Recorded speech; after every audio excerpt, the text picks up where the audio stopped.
the Fan Sports Network, getting you ready for kickoff.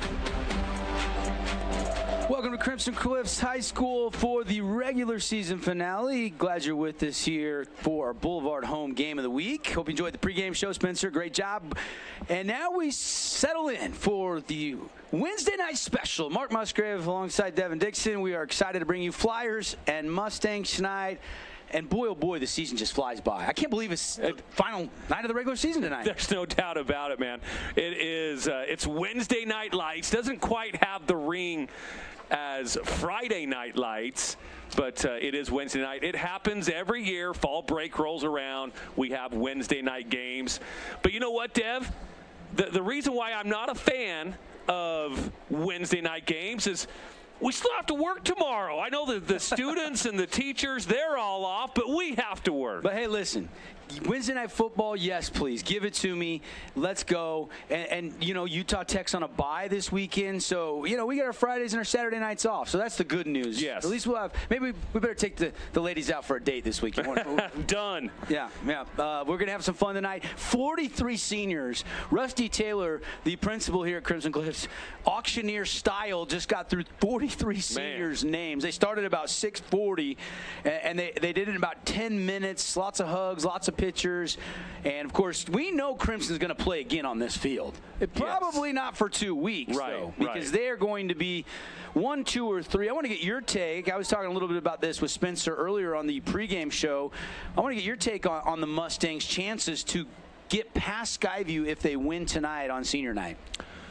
You know what? That's something I just haven't seen them in person, just, you know, what they've been doing to opponents on their schedule. You know what? I think Crimson has a legit, as legit a shot of winning a state championship as maybe they ever will have. Again, you mentioned 43 seniors. That is 2 full football teams that don't even have to play both ways. Right. They're just loaded. This is their time. And they have to know that. They have to know that this is their time. Just as their baseball team last year knew that. They took advantage of it as well. This is their football year. This is their football team year. They need to do it. By the way, speaking of state championships, their golf team is going for another one. Oh, yeah. Trying to get, a 3-peat going. And they have the lead. They have the lead up there at the Ridge, which is not far from the USANA Amphitheater. I played that course once upon a time. And Boston Bracken, the ASU commit, senior, leads the field 7 under on his opening loop at the Ridge State in rainy, soggy conditions. Not an ideal scoring day. That kid's good. He leads by 3. Lincoln Markham, his teammate, 3 under, tied for 3rd. Matthew Robb, Cedar High, also there at 3 under par. Noah Christensen, the best Thunder player today. Him and Brock Porter shot even par. Okay. They are tied 8th. And so Crimson, it's tight though in the team championship. So 2 under are Crimson Cliffs. Orem is 1 over, 3 back, and Desert Hills is 9 back. Not a bad race going into tomorrow's final round. That's going to be fun. Absolutely. Hopefully the weather is a little bit more nice to them tomorrow for golf. I wish they'd just have that state golf tournament down here every year. It should be here every single year. 80 degrees today. There's 2 championships that should be played here every year. One of them's golf, and the other one is baseball. Yeah. Those should be down here every year, just like football is up at Rice-Eccles Stadium. Yeah, let's sign a petition. I'll sign it. Let's go. I'll do it in bold black letters. Yep, but so a little update there on another Crimson Cliffs team, just like the football team, trying to win a state championship. Of course, their soccer team, Mark, wins in double overtime against Mountain Crest, who played for the title last year. Right. 3-2, and so they're moving on into next week into the quarterfinals of the 4A girls soccer bracket. Snow Canyon also still alive. They beat Desert Hills 2-0 last night. Yeah, it was fun to learn a little bit more about soccer yesterday. Kate and I did our show from the bleachers, really kind of from the bleachers. We were in the press box, but kind of fun. It's always fun to go remote. I don't know how often the drive goes remote, but we love going remote. Used to do it a lot when I was in the afternoon. Right. But now in the mornings, we don't go as remote as often. often. Yeah. Most businesses aren't even open when we start the show. Right.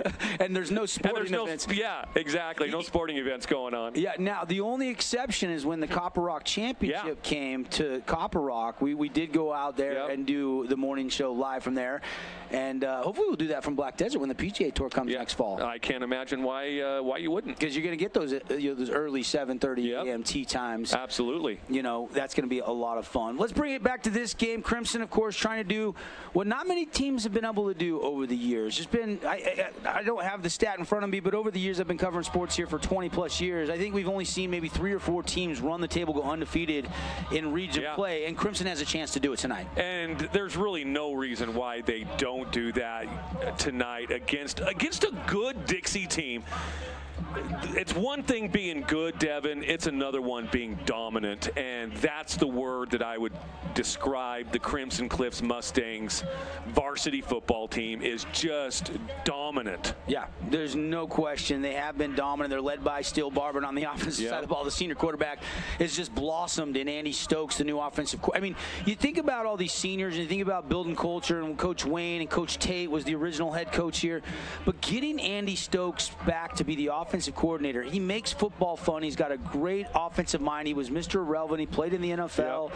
And he has talked to me about how it's so fun to coach still. And remember when he was at Timpview last year, they darn near beat Lehigh in the 5A state championship. It came down to the last play of the game, and he had a dual threat quarterback system going. So when he has talent like Steele Barber, he knows what to do with it. He's got great backs in Mason Topalian, McCord Christiansen, great backs there. And then just a plethora of wide receivers for Barber to throw the ball to, led by Ty West. Yeah, it's amazing. Pick your poison on how you want to defend the Crimson Cliffs Mustangs, whether you're going to keep Steele Barbin in the pocket, let him just throw the ball, or if you're going to let him get outside the pocket. He's like a Patrick Mahomes, Russell Wilson type of player where he's dangerous when he's outside the pocket. And then you've got the running backs, Topalian and Christiansen. So pick your poison when it comes to defending the Crimson Cliffs Mustangs. Coach Monkers and his staff, they had to have been up really late all week long. Yeah, I mean, every coach trying to figure out a way to exploit this defense, trying to take advantage on special teams. There is no weakness. Crimson gets it done in all 3 phases, and you're going to see the Mustangs take the field right now in senior night, regular season finale. Here they come out of that giant inflatable, which is, I'll tell you what, pretty cool to have a high school have a giant inflatable. Kind of almost feels like a collegiate atmosphere. Yes, yeah, absolutely it does. And, when it comes to football, basketball, the schools around here, they're doing it right, man, when it comes to the whether it's the team coming onto the field or the starting lineups for basketball. All these schools do it right. Yeah, there's no question. It's a lot of fun. It's a great atmosphere, and we're expecting probably 3,500 fans tonight, maybe even 4,000. I mean, this is probably the biggest stadium. It's the newest stadium. Yeah, for sure. It's definitely the biggest press box. We got plenty of room. We got tonight. elbow room. Yeah, so great facility here in Washington Fields, and the Mustangs ready to run Rome free on a Wednesday night showcase. Our pregame show brought to you by House of Jump. Hey, fall break this weekend. Get on over there. Let the kids bounce off the walls. They encourage it at the House of Jump. Check out the new arcade. Get up there on the dunk rim off the tramps. They got dodgeball. Tons of fun over there at the House of Jump, 415 South Dixie Drive. Flyers are lined up at the goal line. Mustangs are lined up at the 10, and the captains are out by the color guard for the Flyers. Mustangs captains will be joining for the march and the coin toss in just a few minutes, but I think we're going to have our national anthem. While we wait for the national anthem, give me a couple quick keys for the Mustangs to go perfect and stay unbeaten, and then a couple keys for the Flyers to try to upset Crimson. It's really simple for the Mustangs. Just keep doing what you're doing. Put the ball in Steele Barbin's hands. Let him make those decisions. He's got tons of skill players, like you said, Ty West, Topalian and Christiansen behind him. Just do what you've been doing. On the Dixie side, a little bit more to ask for the Flyers. They've got to have long, sustaining drives. Keep this offense, the Mustang offense, off the field as much as possible, and just, again, make this just keep their offense, the Flyer offense, on the field. Yeah, too many turnovers against Snow Canyon in that 14-10 loss. They cannot turn the ball over and give Steele Barber and this Crimson offense short porches or extra possessions. And that's going to be a lot on the hands of Wyatt Truman, the junior quarterback for the Dixie Flyers. They are not going to have Rand Sawyer for the first two quarters. He got disqualified last week for two 15-yard personal foul penalties, so he sat out the second half last week. He'll sit out the first half tonight. All right, those are your keys to the game. We'll check on them at halftime, brought to you by Team D Auto Sales. Easier than think to go over there and get a great deal dealing directly with Parker and Jason, 488 East St. George Boulevard. Great quality, selection, and price. Anthem, we'll be back. Kickoff coming. Mustangs, Flyers, stay with us on The Fan. The Fan Sports Network is your home for local sports. Catch The Drive with Devin Dixon from 7 to 9. And From the Bleachers with Caden Formaster and Mark Musgrave from 4 to 6. Plus, Utah Tech and high school sports live on the radio and streaming on thefansportsnetwork.com. I've got 15 seconds to list all the reasons that you should call Jason Baum at Bay Equity Home Loans. First-time home buyer specialist, down payment assistant loans, investment loans other guys haven't even heard of, reverse mortgages, and so many more to name before I run out of time. We give you the green light. 4 seasons auto sales. Hook you up with some wheels. Drive on out of here. We give you the green light. Buy here, pay here. You can apply online. Now it's time to ride. Red Ledges Dermatology and Med Spa, specializing in general and cosmetic dermatology, treating acne, rashes, warts, and more. They even do cancer screenings and offer a free chemical pill with your first appointment. So if you need dermatology, think Red Ledges Dermatology, located just off Snow Canyon Parkway, St. George. Hey, it's Sheldon Demke. Check out the latest episode of What's on the Menu, a behind-the-scenes tour of local restaurants. We'll see some of their favorite dishes and get an inside look on how these dishes are prepared. Check out this week's episode at stgeorgenews.com and click the shows on the menu tab. Sullivan Homes is a fan favorite for homeowners in southern Utah. Their Just Right features come standard, and you always get quality construction and the Just Right home and commercial building experience. Visit sullivan-homes.com to make your dream home a reality.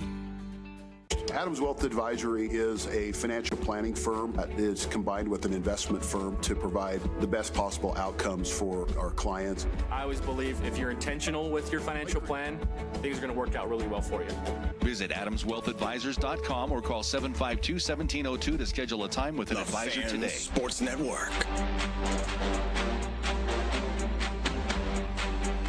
Oh, man, a great rendition of our national anthem. I wish I had that student at Crimson's name, but she absolutely was amazing. Glad you're with us. Devin Dixon, Mark Musgrave here inside the House of Jump pregame show, getting you ready for kickoff. Mustangs at home on senior night, taking on the Flyers. Flyers enter at 4-5 after losing 14-10. They were undefeated 4-0.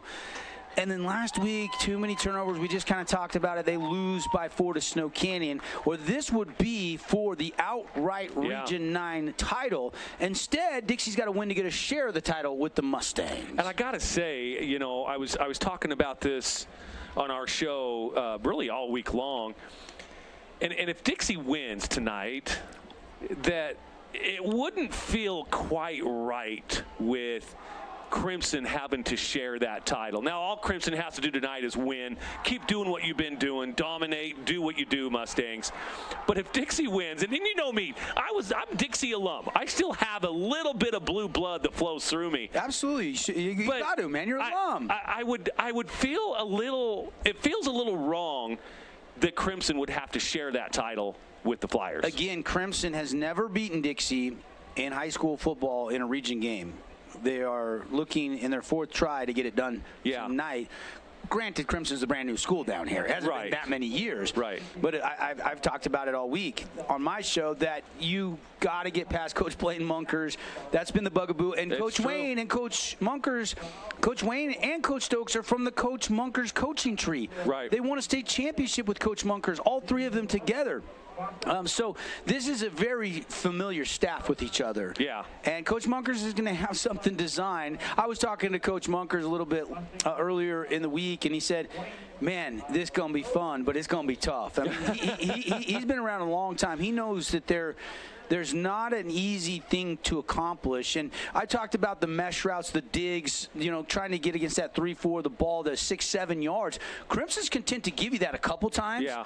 But something that if Dixie's going to win this game, they're going to have to do, and that's going to have to get behind the secondary. Right. And nobody's been able to do that all year long. And, one thing that Crimson needs to do to this Flyer team is put them away early. One thing that I've really tipped my hat to the Dixie Flyers is they're just pesky, and they don't go away. They went with heart. They do. They won a close one against Pineview, a comeback second-half victory. A close second-half comeback victory against Desert Hills. Both by point. Same thing about Cedar. Yep. So, again, if you're the Mustangs, you want to put this Flyer team away early. Well, especially with Rand Sawyer available in that third quarter. If it's within a score or 10 points or even 13 points and you get that boost to having Rand Sawyer coming back in that second half, that's what Coach Munkers would love to see. So it's going to be interesting to see if the Flyers can do what some teams have struggled to do, and that's slow down Crimson early. You go back to last week, touchdown real quick. Right. Onside kick, touchdown again. Get the stop, get the ball back. 21-0 before you even blink. It's crazy. And then it's on cruise control from there. I was out of town last weekend, and I'm getting the updates on our text group, and I'm like, this has to mean first half somehow.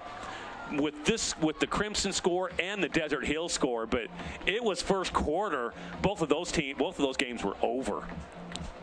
Captains have exchanged the coin flip, and Flyers huddle up. You got the special teams unit out there huddling up for the Mustangs, and we are moments away from the kickoff here in our Boulevard home game of the week. Appreciate our pregame sponsors, House of Jump and Team D Auto Sales. Put 12 minutes on that first quarter clock. Who's the X Factors tonight? If you had to pick one guy for each team that you're excited to see play tonight, who do you go with for each respective coaching staff? You know what? Let's go. I think Silas Russell, running back for the Flyers, I think he has to have a huge game tonight, especially with Rand Sawyer out the first half, and this Flyer offense needing to have long, sustainable drives. I think he's crucial for sure. On the Crimson side, my goodness, I just love watching. I don't think he's an X factor as far as it's not going to be a surprise, but Ty West, it's so much fun to watch. Ty West, somebody give this kid a scholarship already. Wait, for football or baseball, though? I don't know. He could play both.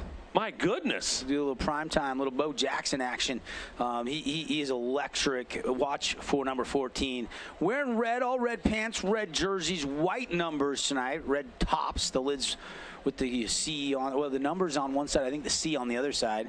And then the Flyers with the road whites, blue numbers, and the blue lids. The Flyers will kick off. They won the toss. They defer to the second half. And so we will see Jonathan Bibiano Vargas from the 40 ready to put a right foot into this game. And let's play some football. Play-by-play tonight brought to you by Handel's Homemade Ice Cream, voted best ice cream on the planet by me. And you can go see for yourself why it tastes like the best ice cream on the planet. Kick off the right foot, and let's play some football on a Wednesday night to wrap up the regular season, flying through the end zone. That'll be a touchback. And here comes Still Barbin, senior quarterback. Boy, oh boy, Mark, these stats, like taking into consideration that he has not played in 7 fourth quarters of their 9 games this year and 4 more third quarters, over 2,000 yards passing. Great completion yardage number, 30 touchdowns and just 5 interceptions. That's a ratio any math teacher would be proud of. Boy, it really is tremendous, and it seems like we've been watching him for the past 7 years. He's just so good out there. He's been a starter for the last couple of years. Did he start as a sophomore? I can't remember. Handoff to Topalian, and that's going to be driven out of bounds and a gain of 3 on the play. Yeah, he was a sophomore starter. I think so as well. So it just seems like we've seen him for so many years, and it certainly shows out there on the field. One interesting tidbit. Last week, Jackson Barbin was playing against Snow Canyon, his cousin Archie Therafol. Yep. Tonight, Jackson going against his other cousin, Still Barbin. Jackson and Still are first cousins, and they're going head-to-head, although they both play offense. Quick pass, Adamson, complete. Tackle made quickly by number 9, Seth Morby, but that's enough for a Red Rock Real Estate first down out to the 39-yard line, and already they'll move the sticks. Yeah, with this right side corner playing so far back, Boston Adamson really just took a few yards, stopped, planted, and the corner was so far back, playing so soft. We're live on the Fan Sports Network. We're also live thefansportsnetwork.com as Adamson. Same play. Coach Stokes drawing up the same play, and it goes for good yardage again right near the sticks at the 49. That's going to be enough for another first down. Our replays for our video stream tonight brought to you by Holbrook Asphalt. We're also hoping to get over 25 points tonight, so everybody can head over for the Holbrook Asphalt Big Score dessert at Yogurtland in St. George after the game for 5 ounces free frozen yogurt. They go quickly. Hand off to Pallion. Pallion pushes ahead, and he is hit and dropped, but he'll pick up another 6-yard gain down to the Dixie 45, and just like that, Mustangs into Flyer territory. Yeah, and they don't, they're not taking their time. They're just a muddle, really, a quick huddle, and they're back on the line ready to go. Carter Jernigan made the stop for the Flyers. Barbin out of the gun, 2x2 set, gonna throw, looking, clean pocket, has some time, looks over the middle, and it's complete. OP with the catch down to the 25. Peterson with a laser out of the hand of Barbin. Great pass. Take a look at here on our Holbrook Asphalt replay. Look at the time that Steele Barbin has in the clean pocket. There wasn't a Flyer defender 5 yards within Steele Barbin. If he has that kind of time, it's going to be a long day for the Dixie defense. Another Red Rock Real Estate first down. Knocking on the Cache Valley Bank red zone. Working right to left on the radio dial. Here comes Steele Barbin. Already 3 for 3 passing in this game, but a flag flies, and it's going to be movement, and it'll back the Mustangs up 5 yards. First penalty flag of the night. Pre-snap penalties are always a coach is like, oh, hold your water. Yeah, that was on Boston Adamson. I think he flinched on the outside from his receiver position, if I'm not mistaken. And, you know, given they are the farthest one away from the quarterback, I can kind of understand. Luke Childs is in now. Adamson on the sideline, looking to throw. Barbin looking into the end zone. Now he's flushed out of the pocket. He's got to run. Has a little alleyway, and he's drugged down. He does get a lot of that yardage back on the penalty. A 7-yard, almost 8-yard pickup back down to the 25-yard line. Second down coming up. Hey, one thing I liked about that is the Dixie defensive line. They did flush him out, but he's so dangerous when he gets outside the pocket. We'll see here on the Holbrook Asphalt replay. And he, like you said, Devin, though, he did pick up 7 or 8 yards on that. He's just so dangerous. In the pocket, outside the pocket, it doesn't matter. Jernigan's, Colo Lynn, some of the linebackers for the Flyers going to be tested tonight. And another run off right tackle, getting all the way down to the sideline right near the sticks. And I think that's going to be enough for another first down into the Cache Valley Bank red zone down near the 15. So opening drive on the march. Mustangs deep in Flyer territory. 9:40 left on the first quarter clock. No score yet here, but Mustangs knocking on that door. Now another pre-snap penalty. And they just don't waste any time, Devin. They don't give the defense a chance to catch their breath or anything. And it's offsides on the Flyers, so that's going to help Crimson out a little bit, down to the 10, 1st and 5 now. You can see the pink shirts from the Dixie student section over there, the Bomb Squad. We're looking for our Jason Baum, Bay Equity Home Loans Bomb of the Game.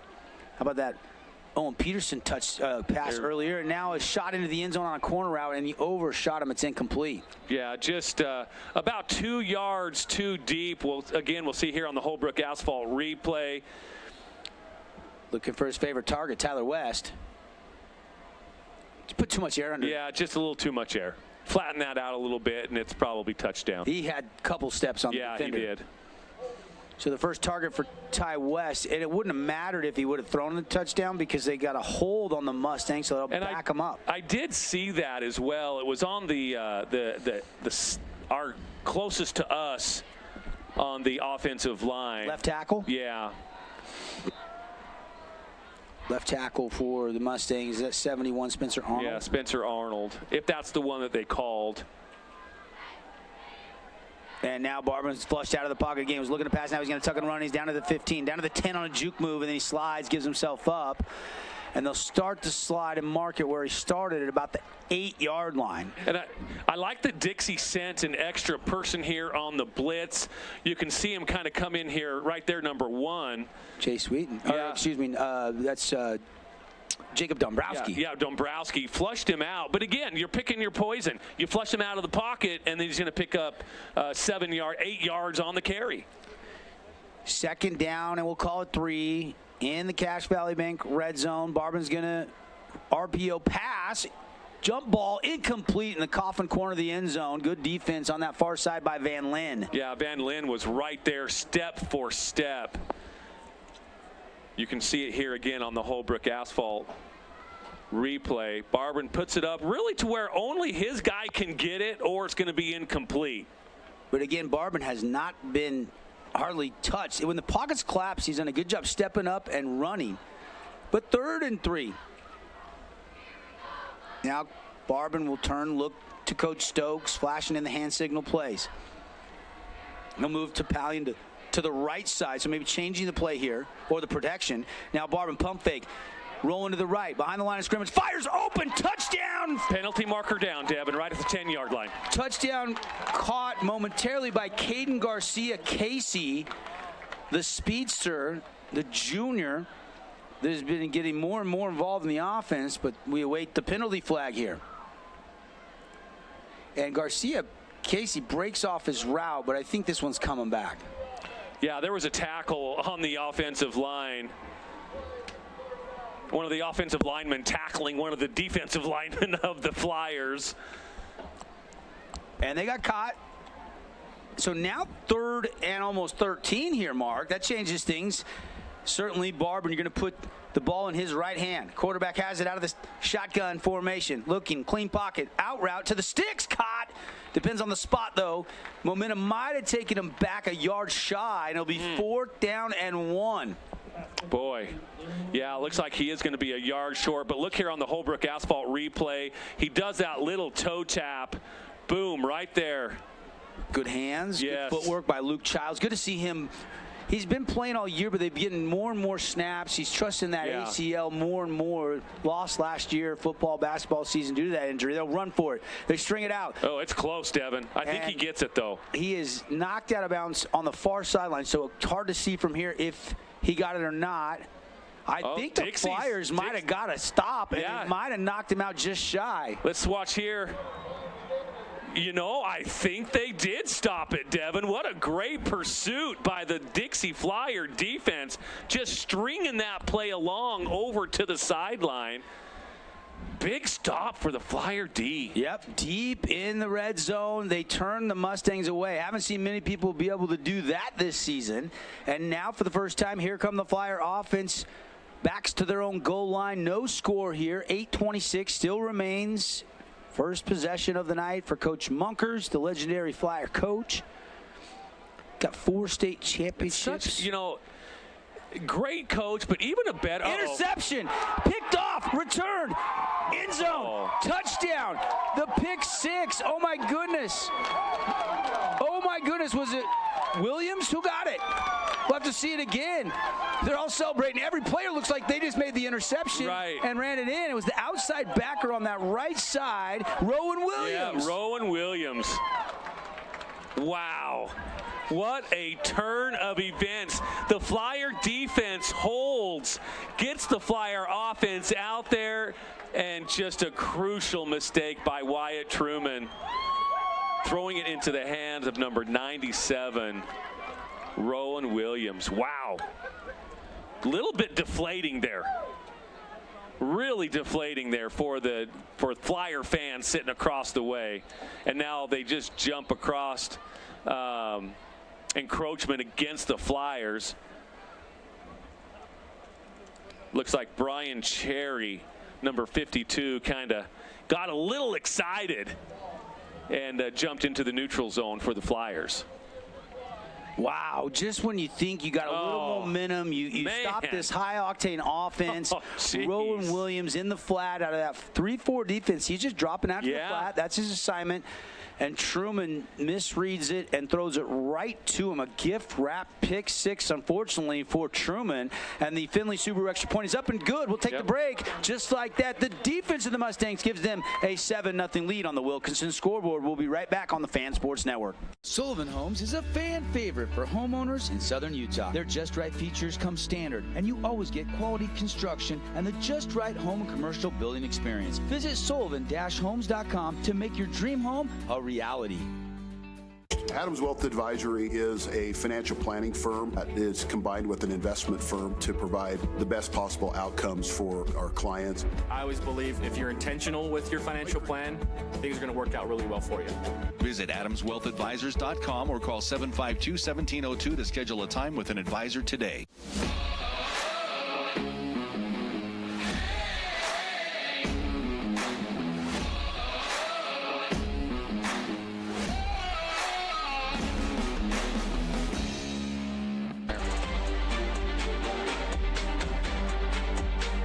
Welcome back, everybody. And just like that, the Mustangs defense, Rowan Williams, the pick six. Here's how it happened. Let's roll that again. Cannon Sechrist, our video producer, before we get the kickoff. One more look at that.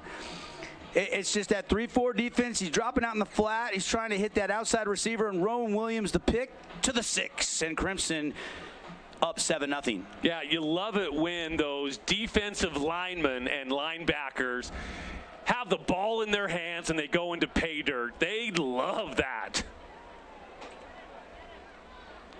So Crimson on top. Here is the return. Good return out across the 25 to the 30-yard line. And that's where Truman, you know, there's one thing about Truman that I like. He's made mistakes this year, but he doesn't let it affect him. And some of those comeback wins you were talking about earlier, he's able to forget about the mistakes and just keep playing through them. And he's going to need to, you know, be like Bill Murray on Groundhog Day on this drive. Yeah, well, as you know, being a great quarterback, a great golfer, you have to have a short memory. You're going to hit bad shots. You're going to make bad throws. You just got to forget about it and move on. Off left tackle, not much there. In fact, a TFL by a Stang gang. I mean, there was 2-3 guys in there. I couldn't see who made that stop mark because everybody was flocking to the football. Yeah, it was really the whole herd that was in there. Yep. And not anything there. They do give him forward momentum back, so it's just a loss of 1. Second down and 11. Jet sweep. Stop and start. They string it out. And another big loss. This Crimson defense is playing inspired football. And I think that's where you were talking about earlier with some trickeration. You're going to have to do some sort of trickeration to get these Mustang defenders to commit one way and you're going the other way. So now 3rd and long. Loss of 7. Coach Monkers is going to have to dig way into the playbook. Out of the gun. Truman looking. And it's intercepted again. Tackle made, but another interception. Truman threw it outside and right in front of that play again. Another Mustang there to get the takeaway. That's Brayson Phillips with the pick. Wow. Again, it looked like the same defense. He's staring him down. Wyatt Truman has got to look those guys off. I don't know what he's seeing to make that pass. Yeah. Again, you talked about it in the pregame. You can't do these turnovers and give this offense these short fields. You just can't do it. It makes this game way too easy for the Mustangs. And now taking a shot into the end zone, and it is in and out of the hands of Boston Adamson. No, that's Olafopo. Yeah. And it's incomplete. Yeah, again, they've tried to make it a quick 13-0 before the Flyers can even blink here. Very similar to last week. So again, and this is a tough task for the Flyer defense to have this much pressure on them already when they've made a big. And there's a Scooter's Coffee sack. Yeah. Flyers get in there, and something that not a lot of teams have been able to do, and that is Anthony Crichton with the sack. Scooter's Coffee in Hurricane. Amazingly great drinks served amazingly fast from amazing people. Stop by and enjoy a fresh cup of coffee. They're great morning breakfast sandwiches, pastries. I stopped by there a couple weeks ago. I was going out to Copper Rock to play some golf, and it was worth the stop in Hurricane. Yeah, the Flyer defense wasn't fooled on that play action there. They went right to Steel Barbin. Well, we're going to throw here, 3rd and long, and it's incomplete. A little comeback route at the sticks, and Olafopo could not make the catch. That ball was thrown a little bit behind him, though. Yeah, it was. Olafopo's kind of tugging at his shirt like maybe he got held a little bit. Here we can watch it here on the Holbrook Asphalt replay. Yeah, not enough evidence there for sure. A lot of Flyers in the area. They need to take advantage of turnovers as well if they're going to want to try to stay in this game. And leave the offense out there, kind of in no man's land. Too long for not-shot field goal. Don't want to punt it here. This would be a huge stop for the Flyers. 4th and 12. Barber under pressure, and he is going to go down. Another Scooter's coffee sack for the Flyers. I'll tell you what, this Flyer defense came to play. Already, first possession, 4th down stop. This time, again, another 4th and 12. They stopped the Mustangs in their tracks. Great defense right now. Great heart shown by the Flyers. So 2 4th down stops, but 2 Flyer interceptions. And it stays 7-0 on the Wilkinson's House of Lighting scoreboard. And now, Deacon Virgin, the freshman quarterback, played the freshman game, played the JV game, got knocked out of the game. He is unavailable tonight. I would guess Jackson Barbin or Silas Russell, like some kind of Christian McCaffrey Wildcat, would be the only option for Coach Munkers behind Wyatt Truman. So it's going to be Truman. And now a tackle for a loss. McKay Wright almost took the handoff. Wow. It's like they knew what was coming, and you're right. He just about took the handoff. Again, watch it here on the Holbrook Asphalt replay. Didn't get all of the play there, but he just came, there it is, came shooting out of the cannon. He knew what was coming. Great play. This defense is just so good. No question. There's a swing pass. It's complete. Quickly outside. Nice little move. And Lucido getting some yak yards after the catch there. The junior wide receiver is only about 5'8", 5'9", but he can fly. Yeah, quick player. You can tell that already. They need to get the ball in his hands more often. He's kind of like a Tyreek Hill type of player. Just get the ball in his hands and see what he can do with it. Whether it's just a short in the flat or maybe even move him around in the slot, get him in the middle. Get the ball to that kid. As always, looking for some awards. Got a flag on the play. At the conclusion of our game, we'll name our Appliance Wholesalers Plus Playmaker Play of the Game. Already got a pick 6 as our top nominee from Rowan Williams. I didn't hear what that penalty was, but boy, Coach Monkers was just going crazy. It must have been a holding call. I think so. Also be naming our Hearst Ace Hardware Player of the Game. We'll pick one for each team in the Region 9 regular season finale tonight. Got our Mountain Land Supply Defensive Play of the Game award and our Jersey Mike Sub of the Game. Ton of awards to hand out at the conclusion of tonight's game. Play action, backwards pass, incomplete. That's a fumble. That's a live ball, and he doesn't get on it. And that's going to be picked up, and that's going to be returned for a touchdown. And it's McKay Wright and another defensive score by the Stang Gang. Are you kidding me? They're so aggressive, throwing those passes behind the line, backwards. So dangerous. Wow. McKay Wright knew it was a backwards pass. I don't think the receiver knew it went backwards, but clearly that goes backwards by a yard, maybe 2. And Bennett doesn't go get it. McKay Wright does, and it's a scoop and score, and the Mustangs 13-0 lead, 2 defensive touchdowns. My, oh, my. Well, we talked a lot in pregame about Steele Barbin and Ty West and Topalian and Christiansen, but my goodness, all of the points so far put on the board by the Mustangs tonight has been from the defense. They'll apply the penalty on the kickoff. So, Finley Subaru extra point. Ottenshot out for it. 13-0. Here comes the extra point. Hold by Noah Nelson. High snap, but he gets it down. Left foot, Ottenshot got it. 14-0, just like that. Mustangs defense doing the scoring early on, and the Flyers got to now try to respond when we come back on the Fan Sports Network. Check out this week's edition of TGIF on stgeorgenews.com. TGIF is your weekend adventure guide to all the fun and exciting things going on in southern Utah this weekend. Find this week's edition at stgeorgenews.com and click the shows on the menu tab. Have a blast this weekend. This cheesesteak is so freshly grilled, you can still hear it sizzling. I can hear it too. Me too. Actually, it's the Cheesesteak? grill. Grilled right in front of you. It's a Jersey Mike's thing. First Ace Hardware is conveniently located in St. George on the corner of Bluff Street and St. George Boulevard with 30,000 square feet of lawn and garden, paint, tools, fabrics, sporting goods, and the most complete nut and bolt section in town. First General Store, the Big Ace store on Bluff and on Main in Cedar City.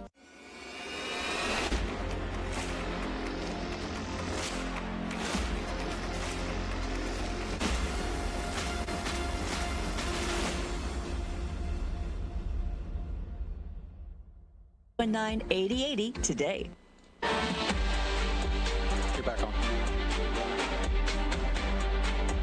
Back live here. Kickoff is going to sail into the end zone. Touchback. And now, after a couple of mistakes, 3 turnovers in 3 possessions, Mark. Yeah. Stranger things have not happened often to Coach Munker's offenses, but this has been a defense that has been very opportunistic, to say the least, to start this game. Absolutely, and this is a crucial drive for the Flyer offense. I know it's only the 4th quarter, but you're already down 14-0. You've had 3 turnovers.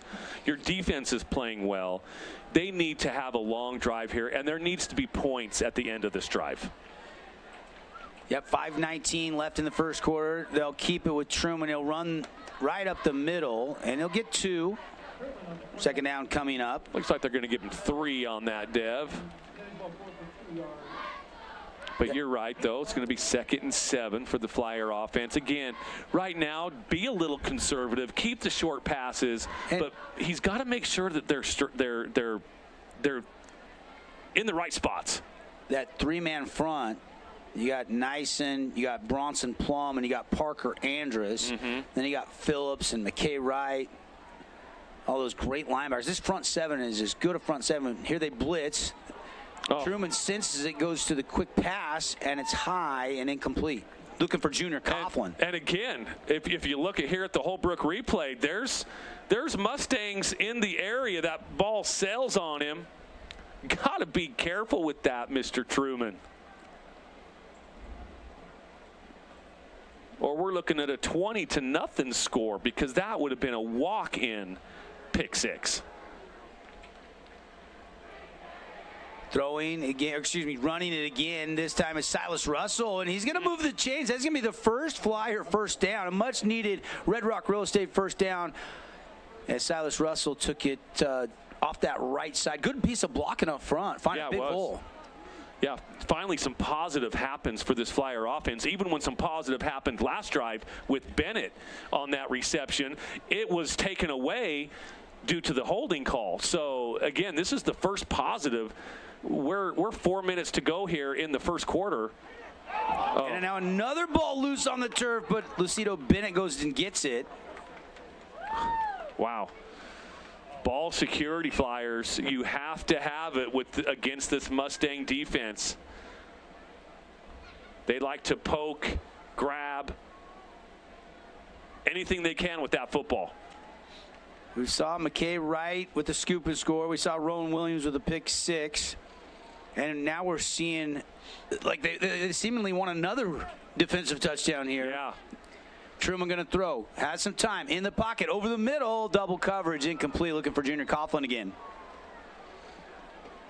And again, so hard to get behind this Mustang defensive secondary. Yeah, it is. They're all fast, but more importantly, they're all smart. They know where their position is. They know what their responsibilities are. It's a very disciplined defense. So 3rd and long for the Flyers. And we'll see what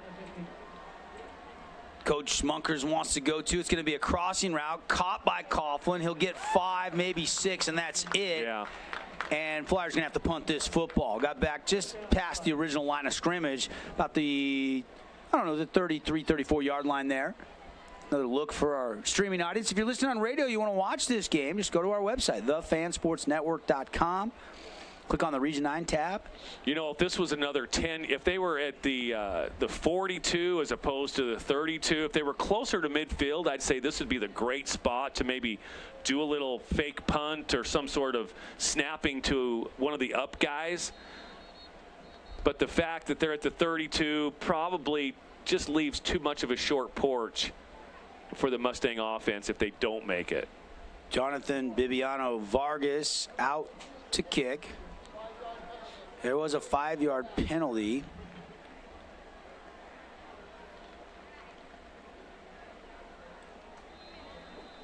And so now they'll kick it. Crimson going to come. Yep, and they got to him, and the ball is loose. Oh, my goodness. And Crimson is going to pick it up and have it inside the 25-yard line. And I have to say, I don't mean to chuckle when plays like this happen, but it's just this Crimson defense, special teams, they are so opportunistic. They went after the blocked punt. There was a fumble on the punter. It's not a bad snap. No, it wasn't. It just slipped through, and then the hit comes and goes off his knee.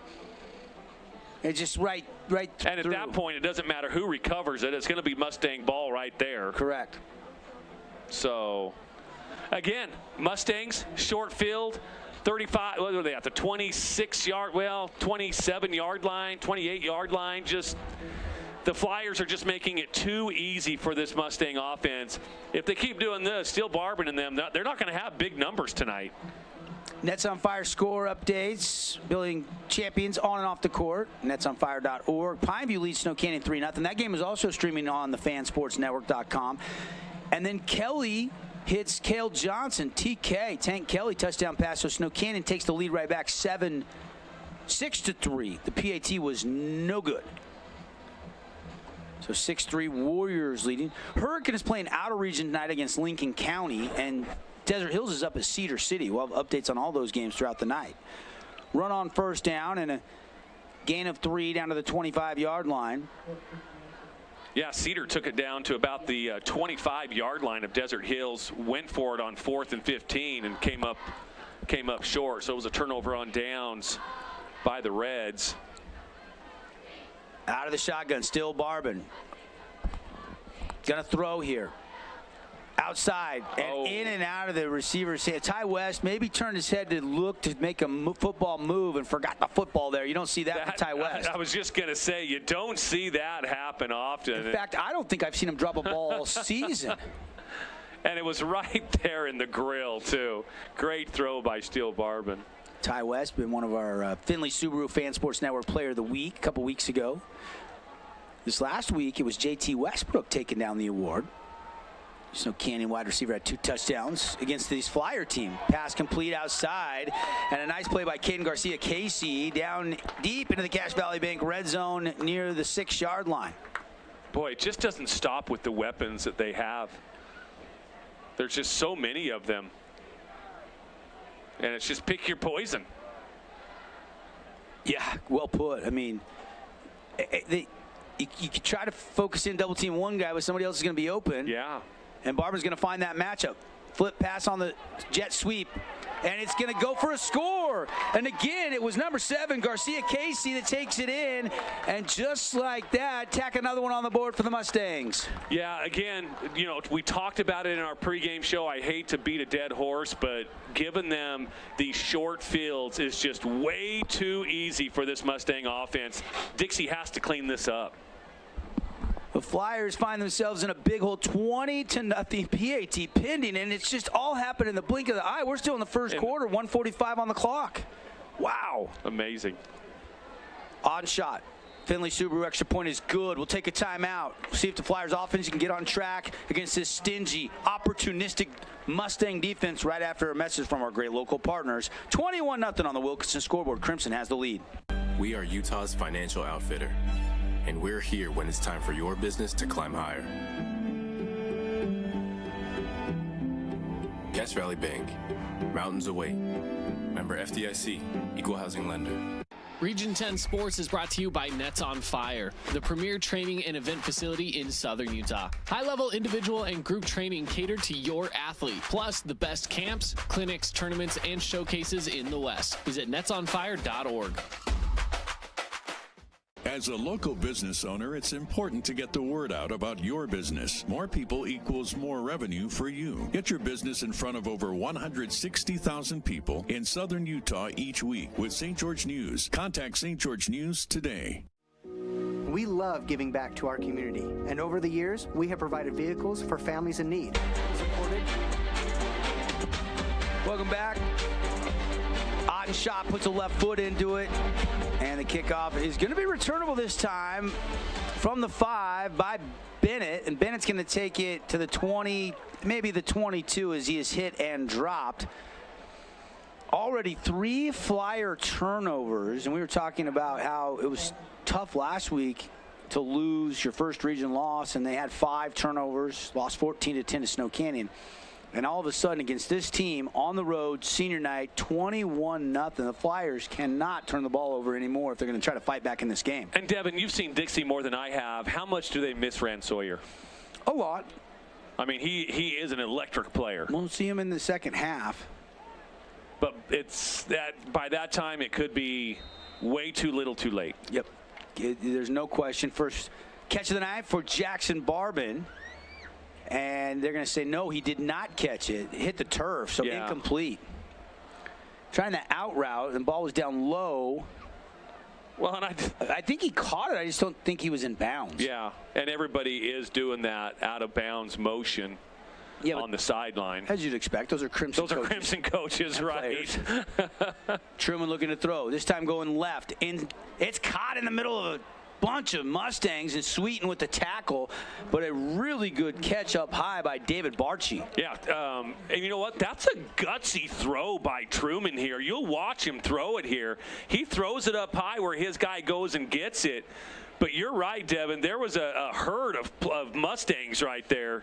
But again, I love it. Truman's not even thinking about the mistakes. You got to keep playing. And now he's starting to put some balls on the money and another one on a comeback route. That's going to be another gain of 5.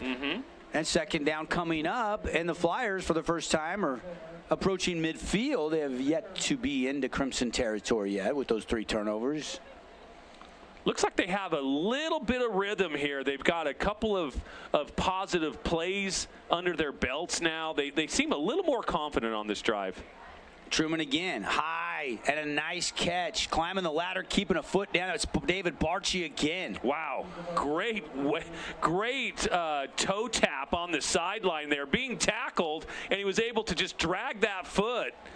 Right, boom, right there. What a great play by the Flyer wide receiver. Barchi gives the Flyers a Red Rock Real Estate first down in Mustang territory. Trailing 21-0. Silas Russell, the old draw play right up the middle. Good hole opens up. Not a big one, but big enough he could slither for a gain of 9. Just shy of a Flyer first down again. You know, one thing I liked about that is that when he got the ball, he just shot through the hole. He didn't dance around or anything, just straight up the middle. I asked Silas Russell last week before the game against Snow Canyon who your favorite player is, and I should have guessed it because he's wearing 23.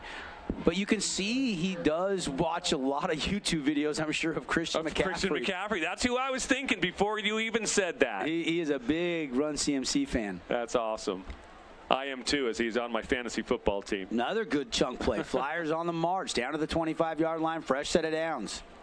Out of the gun. Flyers go quick. Russell cuts it off, and nothing there. Hit and drop McKay right from one side. And then on the other side there, number 49, and that was Scott Nyson helping clean up that play. They got there almost simultaneously, and Russell had nowhere to go. Nets on Fire update.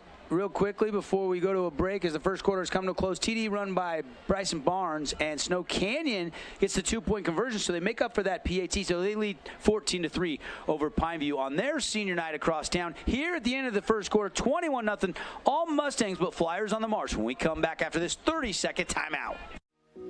We love giving back to our community, and over the years, we have provided vehicles for families in need, supported local charities, and helped train our first responders. Dealer Collision, your place for collision repair.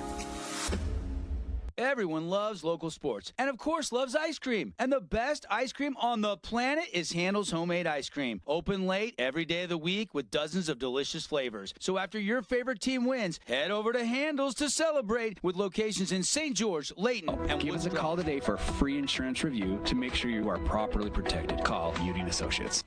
Okay, I came back, so you're on. Hey, welcome back, everybody. Glad you're with us tonight. We got the whole Fan Sports Network crew, Devin Dixon, Mark Musgrave here in the broadcast booth, Spencer Rodak back in studio, and, of course, Cannon Seacrest, Sebastian Linares, all bringing you tonight's coverage on the simulcast. Dixie, 2nd down and 1, first trip into Mustang territory tonight. This is a huge drive. I know I said that last time, but this one's even huger, Devin. Oh. And encroachment. There we go. Somebody jumped in the neutral zone. And that's going to be a first down for the Flyers and a fresh set of downs. I don't think they were drawn off. Yep, here goes. They were doing the clearly offsides. offsides. Yeah. Again, up 21-0, and this Mustang defense still wants to get back there and just eat up Wyatt Truman.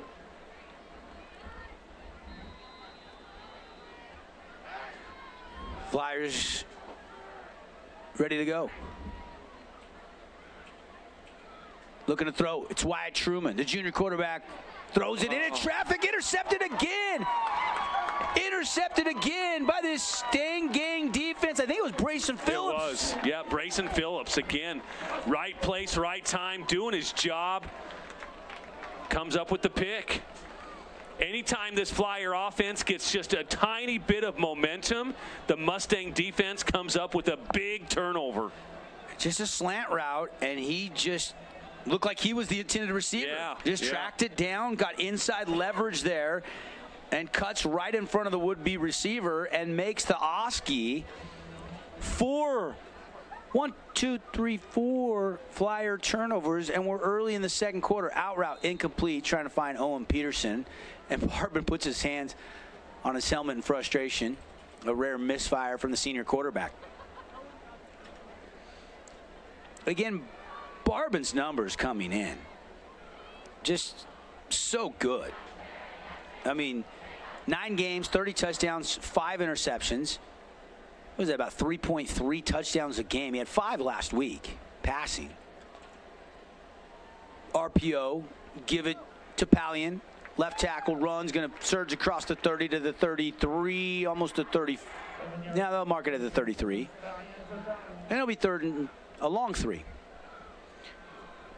But you look at Barban, I mean, the yardage, considering he doesn't play a lot of fourth quarters, 15 yards per pass, 223 yards a game. Came into tonight with 2,015 yards passing. Swing pass, Ty West, and he's breaking free.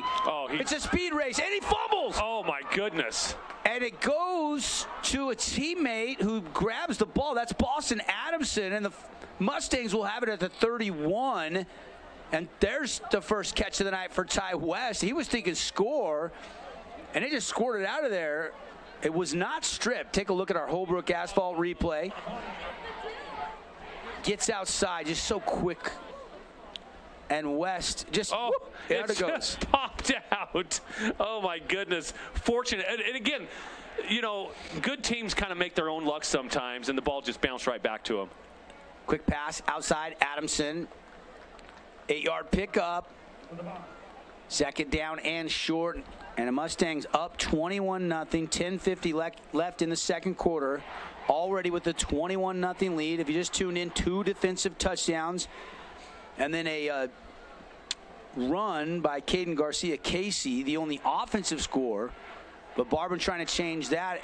Taking a shot into the end zone. Has his man. It's Garcia-Casey, and he overshot him a little bit. Incomplete. He had to step on the defender. Yeah, he did. Yeah, Barban, again, just kind of laid it out there about 2 yards too far. Maybe like the first time, just put a little too much air under it. Or maybe not enough air. Drop it in there. Ted Williams was a good yard or 2 behind Garcia-Casey. 3rd and short. They'll run it, and the Flyers will stuff to Pallion. No gain, maybe loss. That's a TFL. They'll lose half a yard. And now 4th down, and we'll see what Coach Stokes decides to do. I'm going to guess he's going to leave the offense out there. Yeah, I got to think that as well. And you know what? Here's the deal. The Flyer defense has played well. This is a short 4th down, 4th and 2, maybe a long 2. We'll see if they can then hold up again, this Dixie defense. Yeah, you think back, they have 2 4th down turnovers on downs, but the turnovers on offense kind of negated the good play of the defense. Quick pass, complete. Owen Peterson. Peterson trying to shake free. Shoestring tackle, but he will get the 1st down. Boy, not by much. A football leg? Yeah, I was going to say, not by much. But he does get there. It looks like where they're going to put this mark down. Where's the knee go down? Yeah, that's a good spot. I think it's a good spot. 21. And the chains are at the 21. I think it's just enough. They might call for a measurement here. There's a penalty marker right there on the 25-yard line. I just noticed that. Okay, it's going against the Mustangs, so maybe a hold? I don't think this changes the decision by Coach Stokes in this offense to go for it, though. I agree, but it probably changes the play call. Yeah, you're right there. Want to go a little deeper down the field now. See if they take a shot. Going to put McCord Christiansen in the backfield. They're going to switch Ty West with Garcia Casey in a trips formation to the near sideline. Alafopo is there as well in that trips formation, looking to the screen, catching it. It is Christiansen, and he's down to the 20. Cuts back at the 15, dives down to the 12. Now they're going to give him the 10. And that is going to be a huge 4th down conversion. Great call by Coach Stokes. He knew that Flyer defense was going to be aggressive, wanting to put pressure on Steele Barbin. Great call for the screenplay. Plenty of yardage. Tackle made by Eakins, kind of a sliding shoestring tackle, just tripping up McCord Christiansen. And now they go I formation, run it to create fumbles, and he jumps back on top of it, and he's going to lose a yard, and that is it. And again, the second fumble on this drive, but they've recovered both of them. I don't know how that football bounces right back up to the Mustang player, but it certainly has.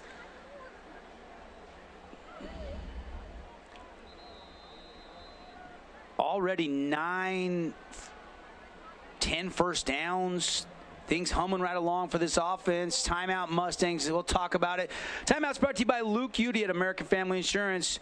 You know, if you've got your, insurance quote in the mail or your statement in the mail, you've noticed premiums are going up. See how much Luke can save you today. Get a free quote on your auto, home, or life insurance. Luke Udy, American Family Insurance. He's got all your protection under one roof. Keep it right here. 8:50 to go, second quarter. 21-0 on the Wilkinson scoreboard. And Mark, the only thing slowing down the Mustangs is themselves a little bit, but every time they get forced into a 4th down situation or they get turned over on downs, somebody makes a play. Yeah, that's definitely the way that it's been going. Even when they put the ball on the turf, the ball just seems to bounce right back to them where, you and I have both seen fumbles happen. You don't know where a football is going to go, but it just seems like it just bounces right back up to the Mustangs. Yeah, especially that Ty West fumble when it looked like he might score.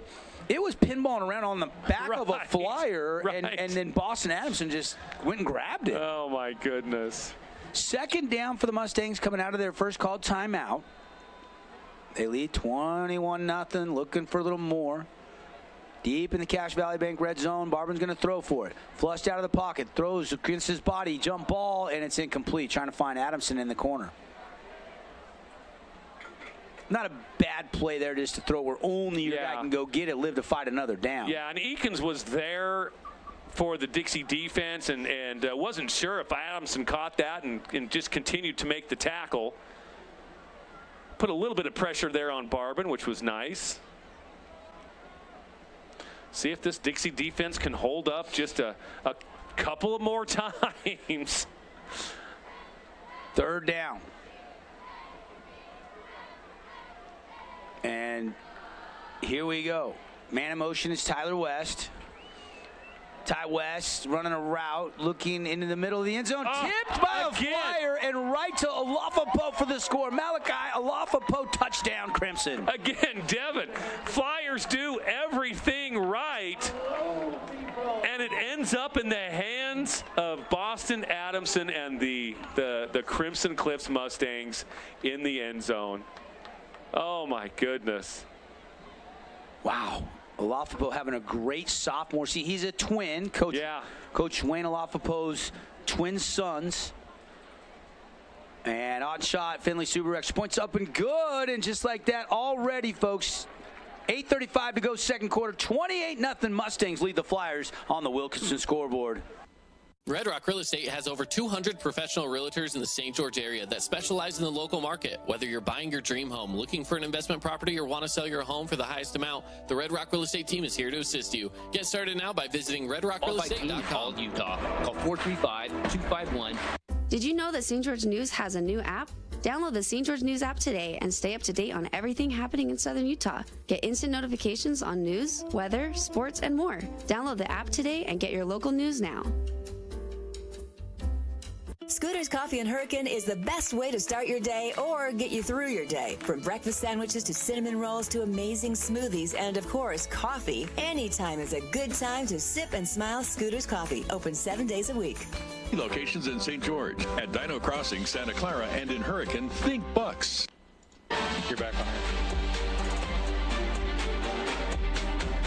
Hey, welcome back. Mustangs about to kick off after another Crimson touchdown. 2 defensive, now 2 offensive touchdowns. 28-0. That one goes into the end zone for the touchback. Well, we're sending well wishes, thoughts, prayers, speedy recovery to Devin Crenshaw of the Cedar Reds. We're getting news in the Desert Hills game up at Cedar High. Scary situation where he dislocates his ankle. The game stopped. They had to take him off the field in an ambulance and take him to the local Cedar City hospital. And they are resuming play, but well wishes to Devin Crenshaw of the Reds. Yeah, hopefully. I mean, gosh, dislocated ankle. Dixie puts the ball on the ground.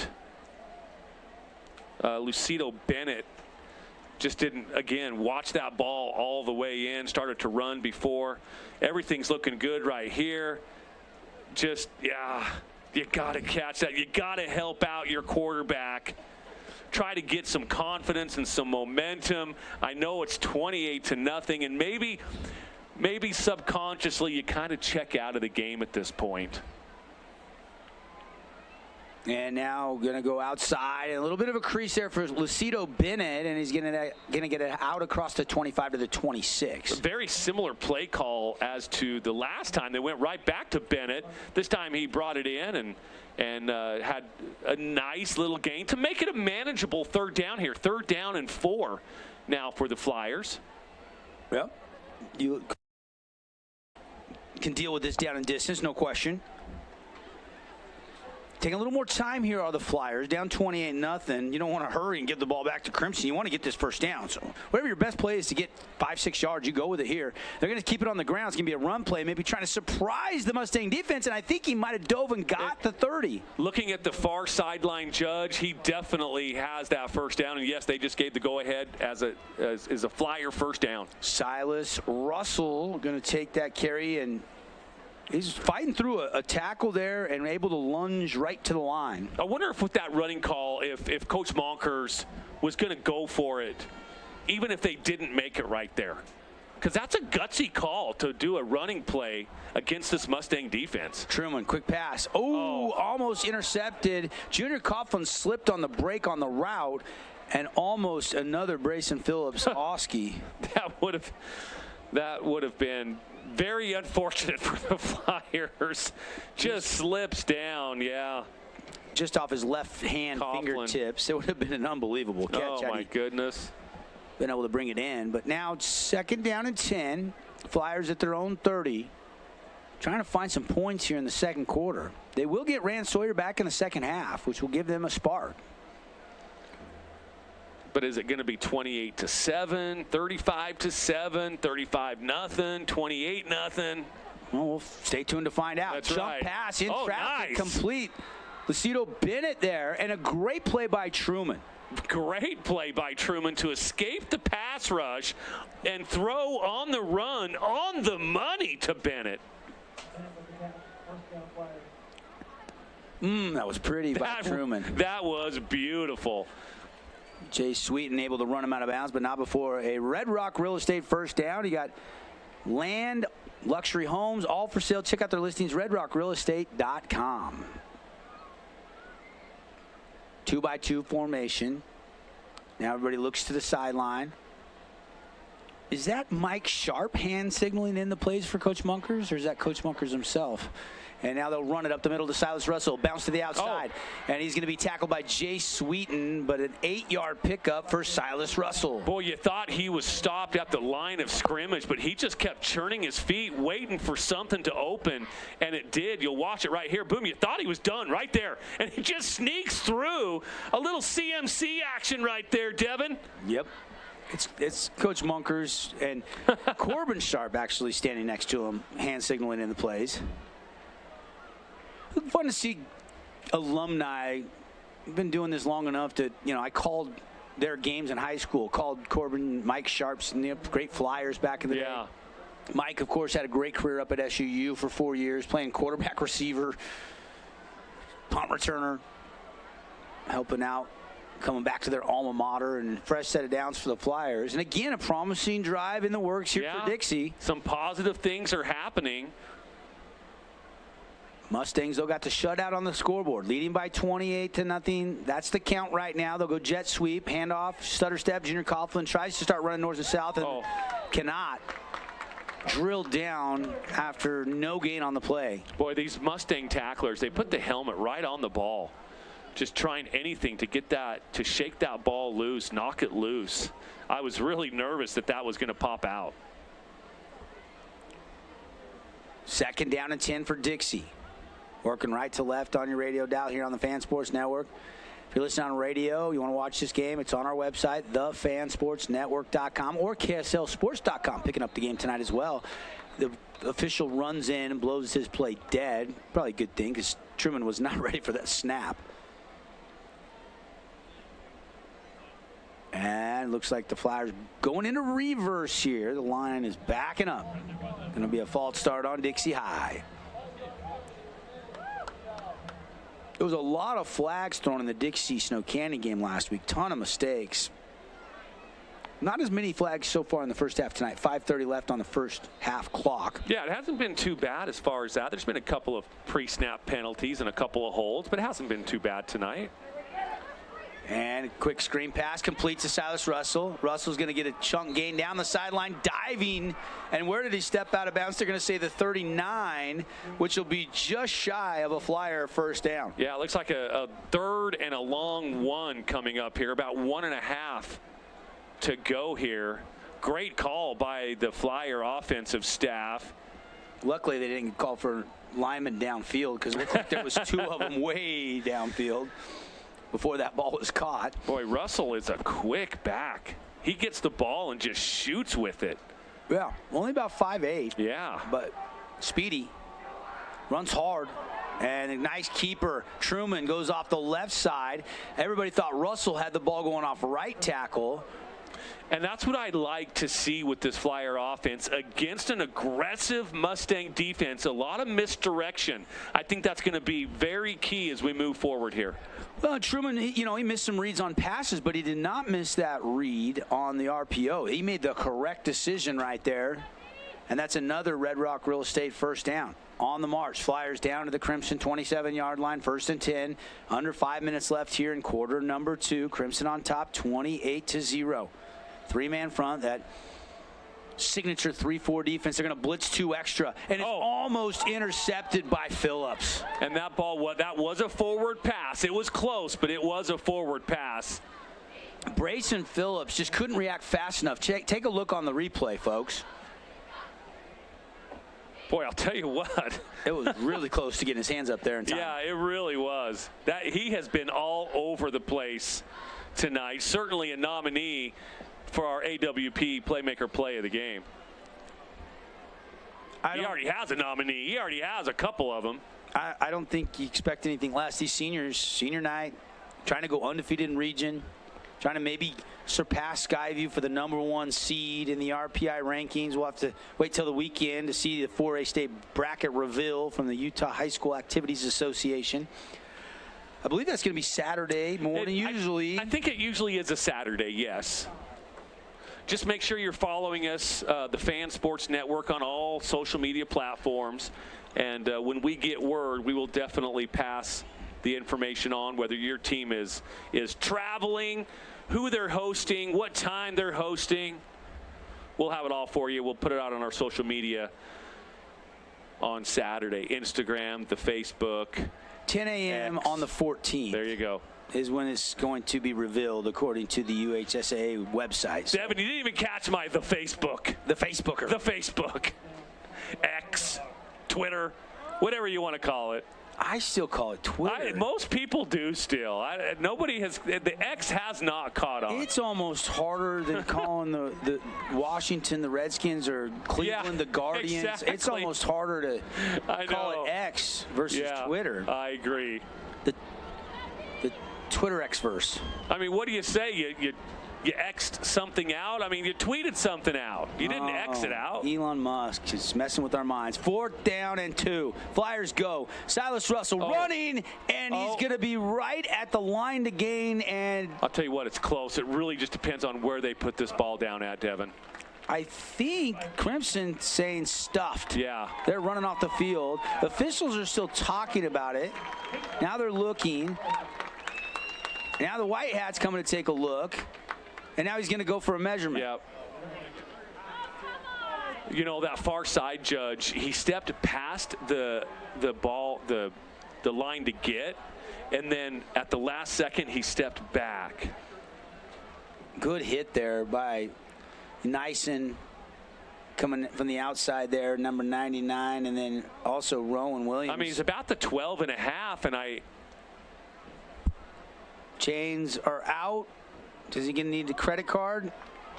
He is short. 1st down Mustangs. Yeah. And they get a 4th down stop, and the offense will come back on the field for the old 309 drill. The Flyers just can't catch a break in this game. I mean, I know that, you know, sometimes you just have to make your own breaks, but they just don't. The ball's not bouncing their way when it hits the turf. Tipped passes, when the defense tips the passes, it ends up in the Mustangs' hands. Just nothing is breaking the Flyers' way here. So here is Steele Barban out of the shotgun. He'll throw, rocket on a slant route. OP with the catch down low, sliding. And that's a Red Rock Real Estate 1st down, Barban to Peterson. Yeah, beautiful. Beautiful everything on that. Barban with the throw. If he throws a little more out in front, the and maybe or decleat him. Yes, exactly. But with the big hit. So that's the safe throw. If he throws it a little bit more on him, though, he might still be running with a quick move. Now they'll take the shot, though. Outside, Alafapo, incomplete. And you got to remember, there is wind tonight, Mark, so it is not as easy to accurately throw those 40-yarders down the field. And it's really the only thing that the Mustangs haven't done well tonight is connect on those long throws, on those Jason bombs of the game. True. 2nd down and 10 for the Mustangs from the 34, their own 34. Coming up, we'll have the Rally Stop halftime show. Get you some Adams Wealth Advisor statistics, scores from around the region with Spencer Rodak back in the studio. And that ball is incomplete. Flyers jump on it, but quickly signaled by the side judge. And it'll be 3rd down.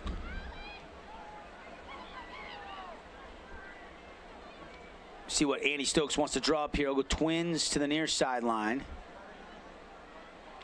Tyler West is going to go to the other side, make it twins on the far sideline. Ball is right in the center between the hashes. Yeah.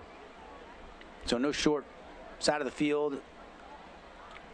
Playbook is wide open. You can call anything here. Barban drops back, sitting in the pocket. Now he's going to roll a little to his right, looking downfield. Locks in, throws underneath, incomplete, trying to hit Peterson.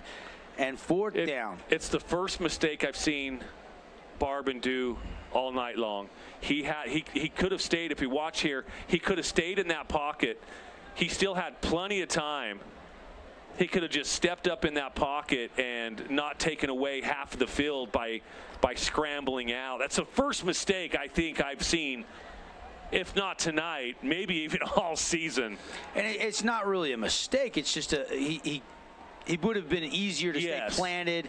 Maybe, it's always tougher accuracy-wise to throw on the run than it is when you're and that pocket. His offensive line was doing a great job holding that pocket and containing that pocket. Rugby-style kick, and it's blocked.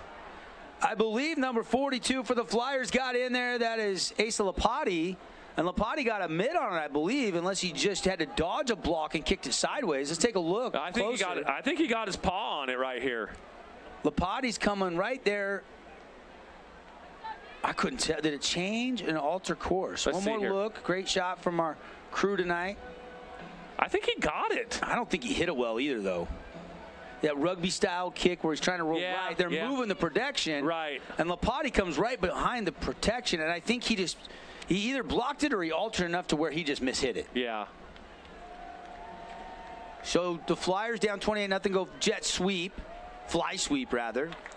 And Silas Russell's going to lose a yard. Again, the team speed of this defense. Yeah. They string everything out so good to the sideline that it's just so hard to get the corner and have any sort of positive yardage. This is a meaningful 2-minute drill, though, for the Dixie offense. You're down 28. You're getting Rand Sawyer back in the second half, one of their best players. Yep. And hitch route, or a little out route rather, and it's incomplete off the fingertips of Jackson Barban. Only one catch so far tonight for Jackson Barban. They got to get him a little bit more involved. Yeah, Truman just let this one fly a little bit. It kind of flew on him here. That should be an easier pass. Clock stops with 1:46 to go. Tonight's game brought to you by Intermountain Sports Performance. There is no off-season. Get sport-specific training. Increase your vertical, your 40 speed. A lot of these high school players out on the field have probably trained at one point in time at Intermountain Sports Performance. Location St. George all the way up to Logan. 5 in the state of Utah. Double move. Truman, jump ball, and it's caught on that far sideline by Jackson Barban. There they go. He beat Charles Mobley on the jump ball. Beautiful play by the Flyers. Watch the top of your screen on the replay. He just out-jumped him. He high points it, Mark. Yeah, beautiful hands. Oh. And he never brought it to the body. He just squoze it. Yeah, he did. You're exactly right. And Morby's in great position, isn't he? Yeah. The only thing he didn't do was turn his head, but. We'll get you a Nets on Fire update. And again, inside our Rally Stop halftime show, we'll have all the scores for you. They're going to take a shot into the end zone, jump ball again, and it is Jackson Barban again. Touchdown Flyers. He high-pointed it again, and the Flyers are on the board, ladies and gentlemen. Wow. Now, again, I hate to nitpick here, but hopefully they didn't score too quickly. They left 1:11 on the clock. Take a look. This is back to Jackson Barban, and it's so well covered, and he just goes and gets it, and the Flyers have their first score of the night. How about that for Jackson Barban? What a play. Wow. What a sequence. Yes. And again, Morby in a great spot.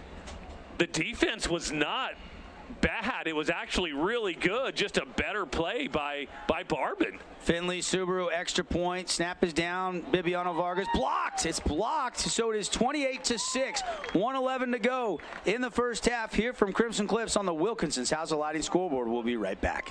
Nets on Fire is the premier indoor basketball training facility in Southern Utah with 4 full-size gyms and group and individual training packages available for every age and skill level. Nets on Fire can elevate your game. Hoop it, Nets. Purchase of an hour. So hurry on over to our... Own property and want to rent it? Then you need the right team with 11 years of local experience, a staff of over 25 employees, and a 4.9 Google rating. Aim to maximize your rental income and find quality tenants while keeping turnover low to increase your revenue and truly maintain your property. Learn more at redrockpropertymanagement.com.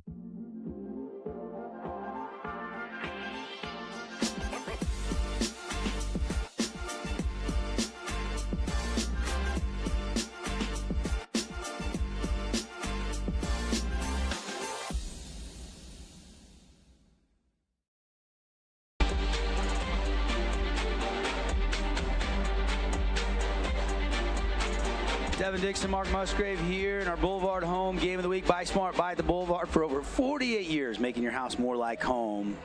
Boulevard has locations: St. George, Cedar, Mesquite. Fall break, kids are out of school. Maybe go get some new furniture this weekend, Mark. I'm set, but I do actually go to Boulevard Home. Kickoff by Vargas, high and a little pooch kick, and it's going to back up, but it's going to be a mad scramble. The Flyers might have jumped on it. That's a live football to backtrack. They do. They have it, Devin. And I think the Flyers have recovered. It wasn't the traditional onside kick in any way, shape, or form. And now Dixie, with 1:09 left in the first half, has the football back. I'll tell you what, it looks like one of your... Look at the wind hold that up. It looked like one of your... pitching wedges? Golf shot approaches. You just pulled the string back on that, Devin, and Crimson was not expecting that. I think Matthew Davison, number 32, the sophomore backup defensive back, recovered that. And now we've got a timeout on the field. Okay, so let me throw a scenario out here. It's a big if the Flyers can put a touchdown and a PAT on the board, they get the ball coming out at half. They could make a game on this. They've got Rand Sawyer coming back here in the second half, so another weapon at their disposal. This is a critical time of the game for the Flyers. After all of those mistakes that they made early on, they can erase one or two of them right here. Yeah. As they got that kick recovered. Yeah, it was 32. I was correct. I thought I saw Matthew Davison there. By the way, remember when I was talking about Coach Munker signaling in the plays and it looked like one of the Sharp brothers over there? It was Brock Sharp. There's Corbin, there's Mike, and there's Brock. I got my Sharp brothers. Now, Brock and Mike are on staff. Corbin is not. So I was giving credit to the wrong brother. Corbin won't mind. And now Truman's going to throw. Screen pass, complete. Silas Russell got a little room to the 15, down to the 10-yard line, and it is going to be first and goal Flyers, and they have 58 seconds to work with, trailing 28-6. Again, the grit of this Flyer team, down 28-0. 28-6, 28-0 at one point. There's just no give up for this Flyers football team. No. And there's a handoff, and that is stuffed. Oh, yeah. Number 49 from the backside there, Scott Nyson, one of the seniors. And when I say one of the seniors, one of the 43 seniors. It's the largest senior class in Region 9. I haven't looked at the state and counted up every senior on every roster. There's now 26 teams in 4A, but it would be an interesting tidbit. I would dare to say it probably is the most seniors in 4A. I got to think so as well. I mean, you got 43. You and I saw them lining up for senior night. Oh, my gosh. We were wondering how long that was going to take. We got another Luke Udy at American Family Insurance timeout down on the field, moments away from our Rally Stop halftime show, and we'll keep it right here. How about that Jason Baum Equity home loan jump ball to Jackson Barber to get him on the board? And now this Flyers team using the screen game, and Silas Russell shaking free. McKay Wright jumping on his back for a back ride. And Truman, will he go back to this play? This was the touchdown earlier after that whole sequence with Jackson Barber and getting him involved. Right when I said, hey, we need to get him involved, Coach Munkers was thinking the same thing. Obviously listening to the broadcast. I think he's listening to Coach Virgin in his headset. I don't know who's in Coach's ear. Right. One of the offensive spotters up top. This is a big part of the game for the Flyers, though. I'm telling you, man. With possession in the second half, cut it to 2 scores. They'll probably go for 2, maybe chase a point here. I would think so. If they can score. Now, that's a big if. We've seen both teams make some fourth down stops in this first half already. Now they're going to look over the middle slant route, and it's well covered, incomplete, trying to find Junior. Should have brought that in, though, Junior Coughlin. I want to see it again because it looked like the DB might have poked it free. I couldn't tell live. They're going to fake a wheel route. He's going to try to slip behind, and he couldn't get his hands up quick enough. Yeah, it just got into his body and his shoulder pads too quickly. A lot of face traffic in front of him as the ball was coming out of Truman's hand. Would have been a tough catch to make, but I bet if you asked Junior if he should have made it, he would say yes. Oh, absolutely. Junior Coughlin's only a junior. So is Rand Sawyer, for that matter. Silas Russell, handoff, nothing there. Would have been a great time to call a screen pass on that. I know that's, you know, play's already happened, 2020, but that the Mustang rush was coming. Would have been a great time to call a screen play. 19 seniors the Flyers have on the roster. I was just doing some calculations. Compare that to the 43. That's a big discrepancy of upperclassmen, is it not? Yeah. And I think there's just as many 40-some-odd juniors on this Mustang roster. Amazing. And now we got a timeout. Another Luke Udy American Family Insurance timeout. We can keep it right here. Only a second left. A field goal is nice, but a touchdown is nicer. Yes, absolutely. And so the decision time here on 4th down. Do you want to try what would be about a 31, 32-yard field goal from Jonathan Bibiana-Vargas, who has been very good, very reliable? He did have the extra point blocked. Couldn't tell if it was a missed block, a blocking assignment up front, or if he just shot it in there too low into the masses. I think against the Mustangs, it's probably worth the gamble to go for it. Yeah. You're down 28-6. I just don't think a field goal does enough for you. The only thing, the positive thing that a field goal would do for you is at least you're going into halftime with putting some points on the board. I know it's only 3, but if they don't get this, they're going to be deflated. You know, going into the half, at least putting a field goal up mentally. I know not scoreboard, but mentally, I think it picks them up a little bit. And then knowing that you get the ball coming out at halftime. Yeah. But hey, I'm glad I'm up here not having to make that decision. They're going to take the points. Yeah. Getting Rand Sawyer back in the second half, getting the ball. Coach Munkers is going to go to the reliable, very reliable right foot of Jonathan Bibiana-Vargas. So, and it is going to be exactly a 31-yarder. Barban with the hold here from the 21. On the left hash. 1 second. This will be the final play, and it's blocked. Oh, he slipped and kicked it low. Barban actually has it. He's going to be dogpiled there at the 20, and that's the way the half will end. Well, even trying for the field goal, they don't have any good vibes going on. Watch the left plant foot of Vargas here on the replay. Watch that left foot slip. Oh. And look how many Mustangs are in the backfield. I mean, I think he was trying to rush it because I think he tries to speed up just a little bit because he sees the wave of red coming into the backfield there. Jeez. First half in the books. We'll take a break on the Wilkinson South Lighting scoreboard. Nets on Fire is the place to hoop in Southern Mustangs Utah. 28, Flyers 6. We'll be right back. We'll get you some analysis, Nets on some Fire is the statistics. place to hoop in Southern We'll also go Utah. back to Elevate studio your to game Spencer with Rodak group for or scores individual and training highlights with from the other elite games tonight. coach. 3 other games other than this one going on. We'll check in with all of that coming up after this 2-minute timeout.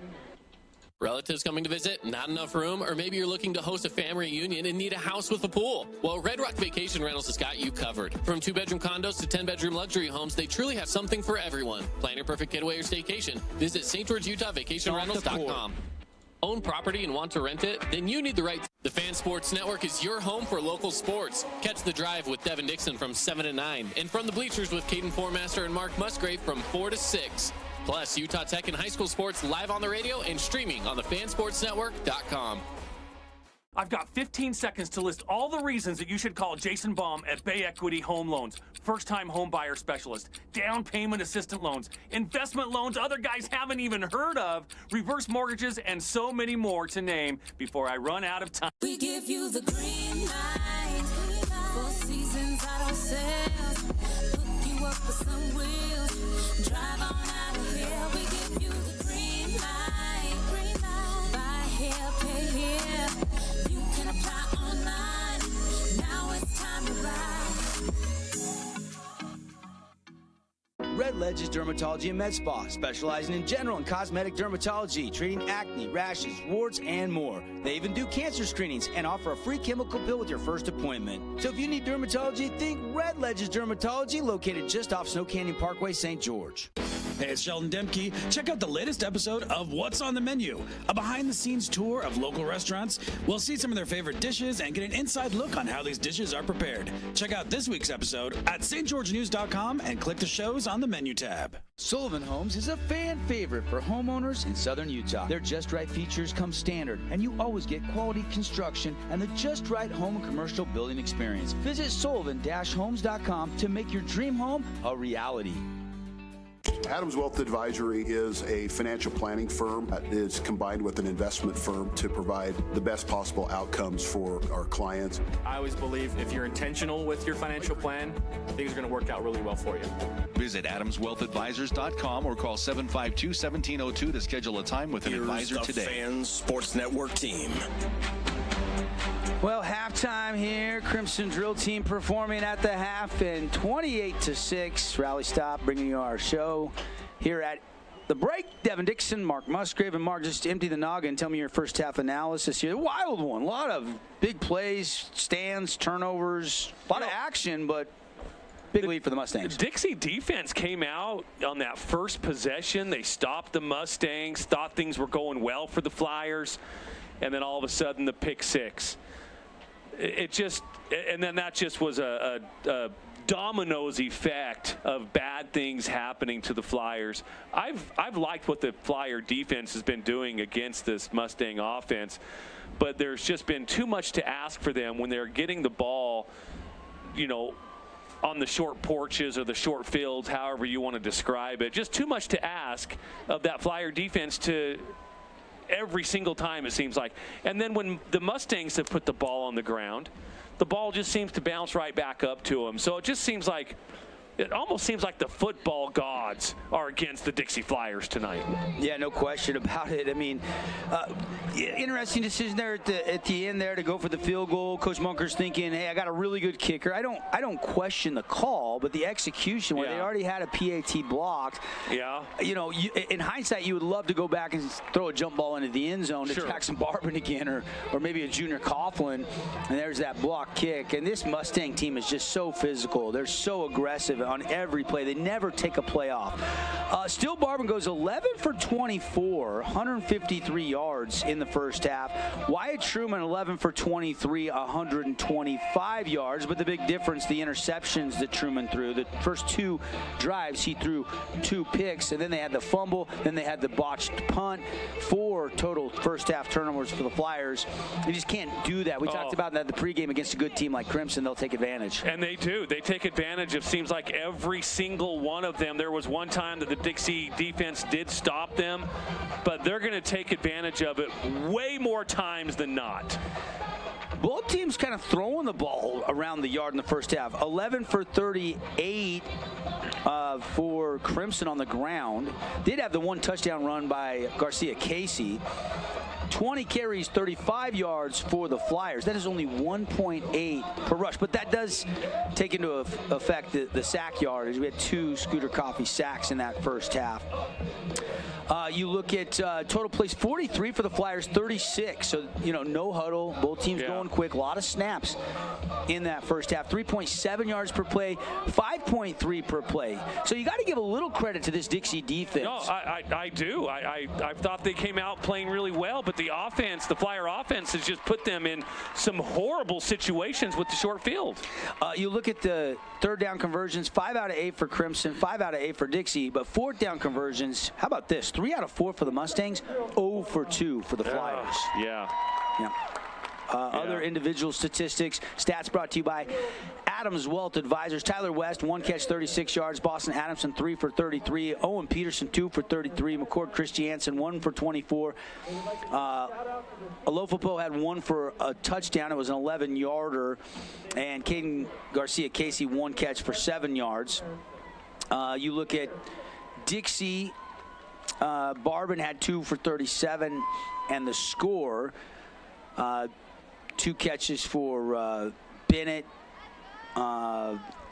Coughlin, Silas Russell on the ground, 13 carries, 32 yards. I've been impressed with Silas Russell. He is a quick running back. I know Rand Sawyer's coming back here in the second half, and that will certainly help. the Flyers offense. But, man, just got to get the ball into the hands of your playmakers. And that's Bennett, it's Russell, and going to be Sawyer and Barbin in the second half. McKay Wright, 6 tackles to lead the Mustangs defense. Jay Sweeten had 4. Of course, then you take into the Rowan Williams interception, pick 6. McKay Wright recovered a fumble, scored. I mean, just Phillips had the other interception, 3 Flyer interceptions, but then the punt. Yep. So 4 total miscues. You factor in the turnovers on downs, and it all adds up to a halftime score of 28-6. And again, this is the Rally Stop halftime show. Stats brought to you by Adams Wealth Advisors. For a free consultation, chart your future, financial freedom, adamswealthadvisors.com. We're going to take a 60-second timeout. When we come back, we'll go back to the studio. The Nets on fire. Region 9 scoreboard updates from Spencer Rodak. Here at the half, Mustangs on top, 28-6 over Dixie.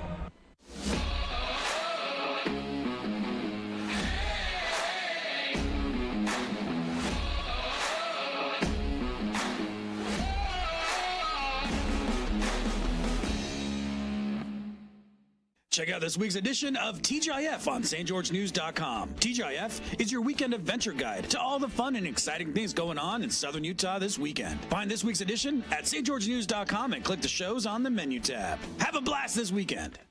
This cheesesteak is so freshly grilled, you could still hear it sizzling. I can hear it too. Me too. Actually, it's the Hello? Cheesesteak? grill. Grilled right in front of you. It's a Jersey Mike's thing. First Ace Hardware is conveniently located in St. George on the corner of Bluff Street and St. George Boulevard with 30,000 square feet of lawn and garden, paint, tools, fabrics, sporting goods, and the most complete nut and bolt section in town. First General Store, the Big Ace store on Bluff and on Main in Cedar City.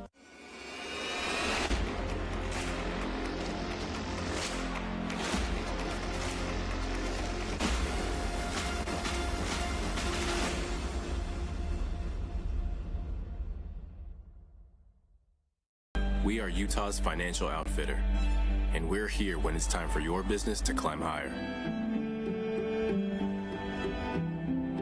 Cache Valley Bank, mountains await. Member FDIC, equal housing lender.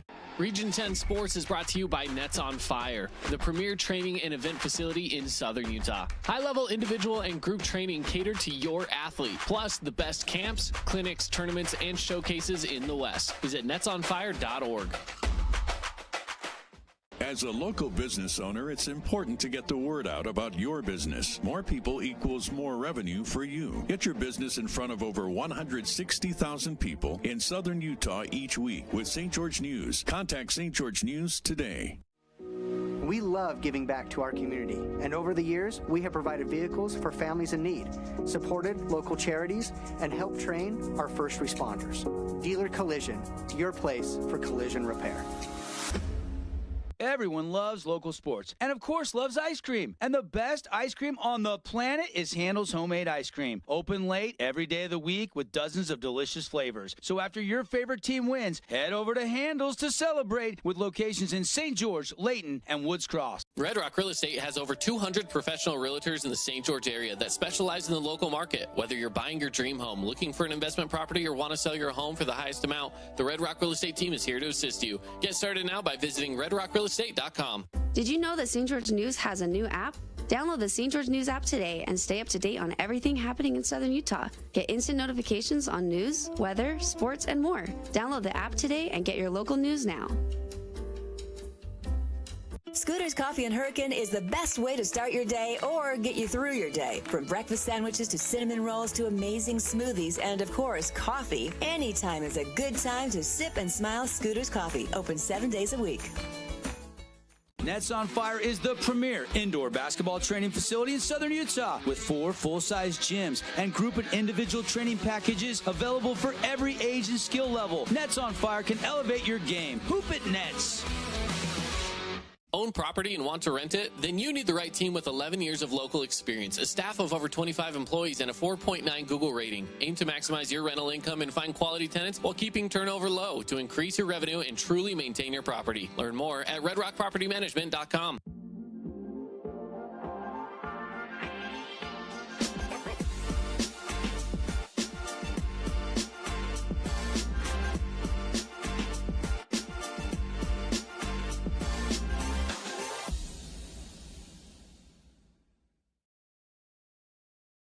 Nets on Fire is the place to hoop in Southern Utah. Elevate your game with group or individual training with elite coaching. Hustle to netsonfire.org to learn more and see why so many rising stars hoop at Nets. Nets on Fire, building champions on and off the court. Relatives coming to visit, not enough room, or maybe you're looking to host a family reunion and need a house with a pool. Well, Red Rock Vacation Rentals has got you covered. From 2-bedroom condos to 10-bedroom luxury homes, they truly have something for everyone. Plan your perfect getaway or staycation. Visit stgeorgeutahvacationrentals.com. The Fan Sports Network is your home for local sports. Catch The Drive with Devin Dixon from 7 to 9, and From the Bleachers with Caden Formaster and Mark Musgrave from 4 to 6.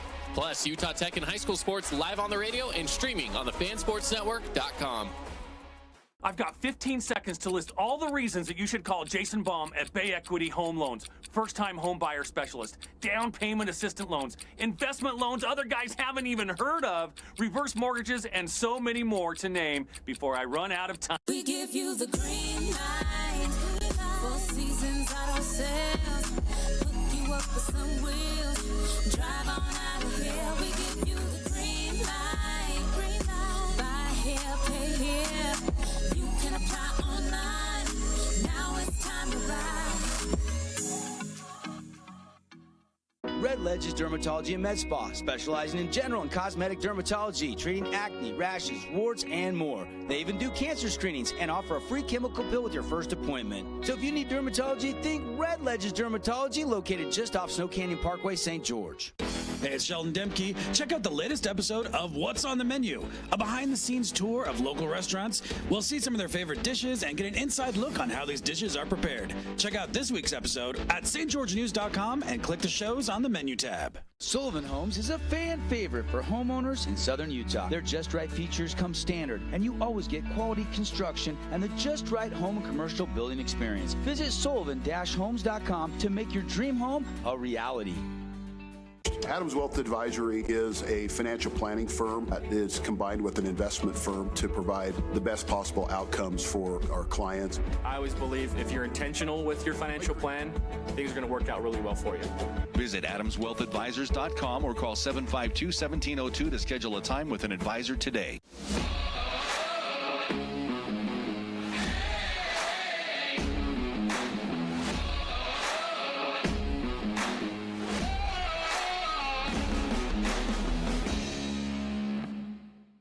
Check out this week's edition of TGIF on stgeorgenews.com. TGIF is your weekend adventure guide to all the fun and exciting things going on in Southern Utah this weekend. Find this week's edition at stgeorgenews.com and click the shows on the menu tab. Have a blast this weekend. This cheesesteak is so freshly grilled, you could still hear it sizzling. I can hear it too. Me too. Actually, it's the Cheesesteak? grill. Grilled right in front of you. It's a Jersey Mike's thing. First Ace Hardware is conveniently located in St. George on the corner of Bluff Street and St. George Boulevard with 30,000 square feet of lawn and garden, paint, tools, fabrics, sporting goods, and the most complete nut and bolt section in town. First General Store, the Big Ace store on Bluff and on Main in Cedar City.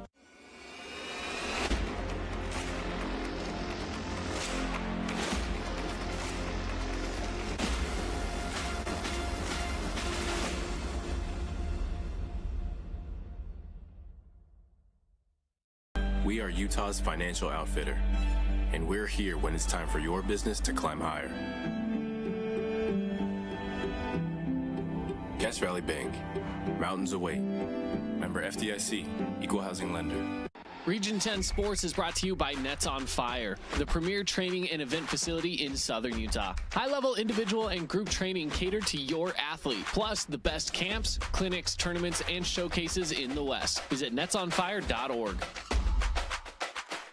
As a local business owner, it's important to get the word out about your business. More people equals more revenue for you. Get your business in front of over 160,000 people in Southern Utah each week with St. George News. Contact St. George News today.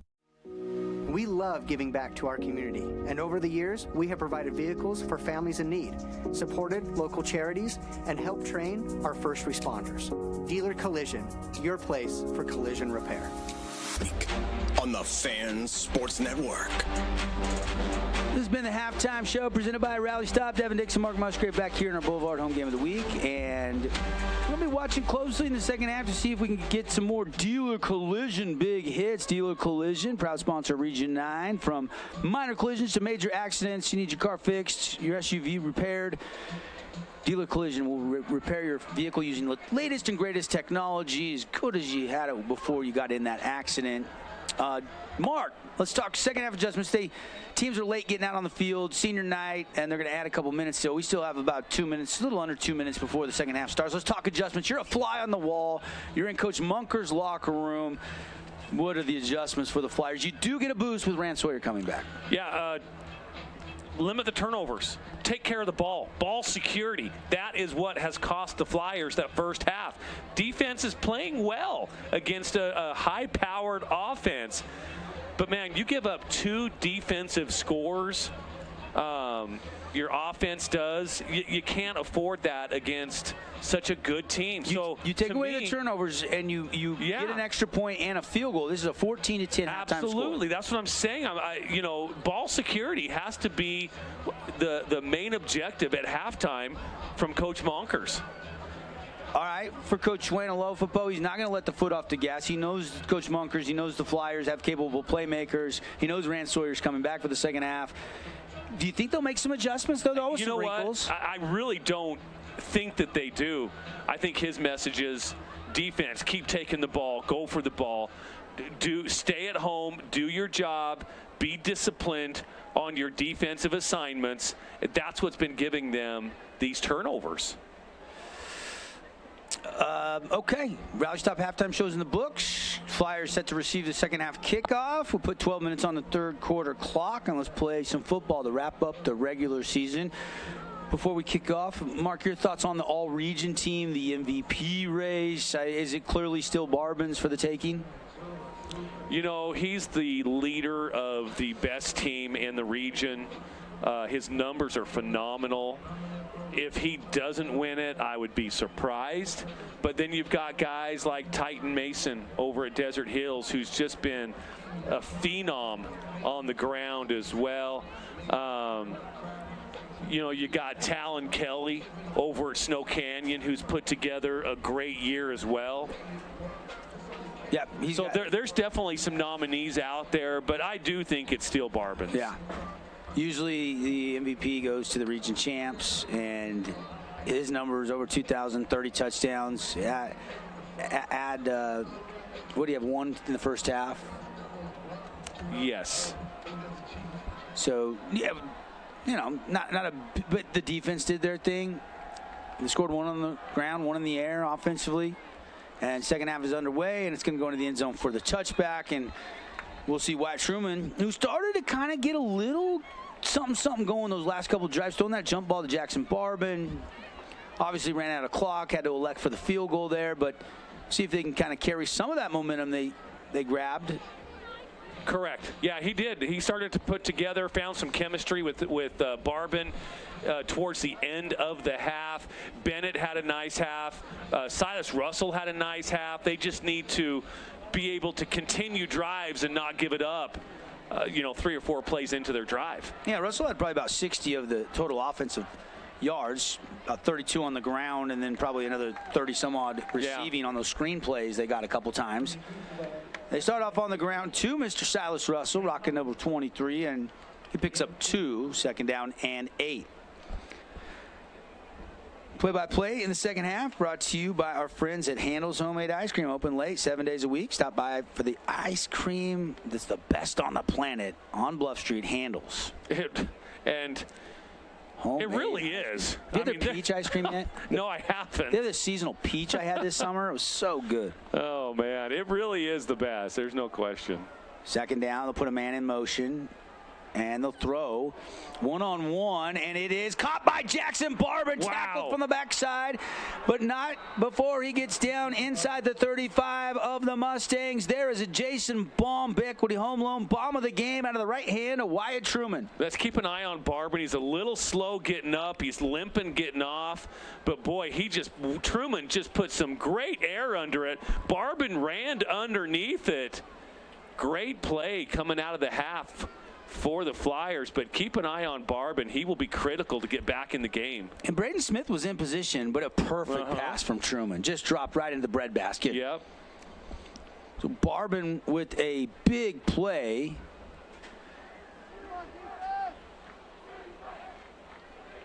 $49, 50-yard play there. And now Truman on the keeper, and he's going to have another big run to the 10, 5. Truman tackled at the 1. Did he get in? He's down at the 1-yard line. Wyatt Truman is going to take it 27 yards on the RPO quarterback keeper. Wow. Great decision there by Wyatt Truman. He could have flipped it right there. Keeps it, goes right down the hash marks. Couple of missed tackles. Couldn't quite stretch it in. And there's the touchdown. They get it anyway. Running it in. The Flyers score. And was it Rand Sawyer? And they're going to go for 2. They're going to send the offense back out on the field. Well, I was looking at the replay. They went so quick. Yeah, they did. I saw the signal from the official, but I didn't see who ran that in. So the Flyers score, and it's 28-12, and they're going to go for 2. And that's what you wanted to see if you're Coach Blaine Munkers right out of the gate in the second half. Absolutely. Come out, get some positive vibes going. Truman going for 2. Going to throw. And it is going to be batted around and caught! Caught by David Barchi on the old tip drill. Holy cow, that ball, and now a flag flies in. Oh, looks like a little excessive celebration. Take a look again. This ball was deflected, thrown in traffic here, and it goes off the intended receiver, Rand Sawyer's hands, to Barchi. And it was Brock Baker that kind of was leaving Barchi to come in on the underneath slant route, and then went right over his hands to Barchi, who caught it. And now it's 28-14, and we've got the Flyers trying to mount a comeback here early in the third quarter. 10:24 left on the third quarter clock. Yeah, unsportsmanlike conduct. Did you catch the number? I did. Can you guess? Was it Rand Sawyer? It was Rand Sawyer. Well, they're watching after last week. Yes. And I didn't see what he did. Last week I was on the call. I didn't see what he did. I didn't even realize he had gotten an unsportsmanlike penalty. Well, and sometimes it's not what you do, it's what you say. Could be. So, and the only ones that are going to hear that are the officials down there on the field. Well, that was a long 2 quarters to sit and wait, and you knew he was going to come in fired up. But they'll enforce this one. And instead of kicking off from the normal spot, the 40, they'll back them up, and they'll have to kick off from the 25. So we should see a return here on this kickoff.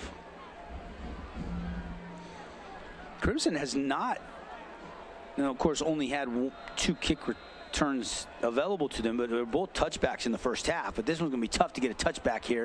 It's going to be a low squibber. Actually, we only saw 1. The other one was the ball that the Flyers recovered that spun backwards into the wind.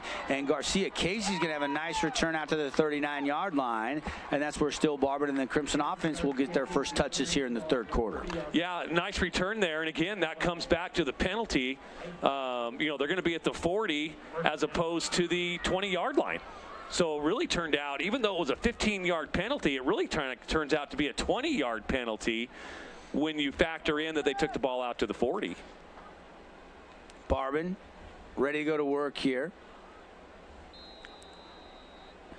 Again, the numbers in the first half on Barbin, pretty impressive. 13-24, and McCord Christiansen's going to take it right up the middle, and he's going to have a Red Rock Real Estate first down to the Flyer 43. Nice play by the Mustangs. You can see it was a conservative play, easy pitch and catch there, and to pick up the yak yards. So Dixie has cut the lead down to 28-14. They're going to run it right up the middle. Crimson trying to respond, and it's going to be a pickup of just 1.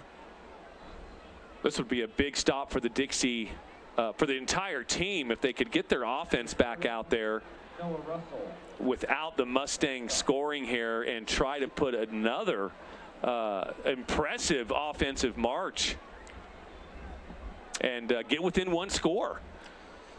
Pistol Oh, dropped it. Barban trying to go get it. Ball is still loose. on the ground. And one of the linemen did recover it for the Mustangs.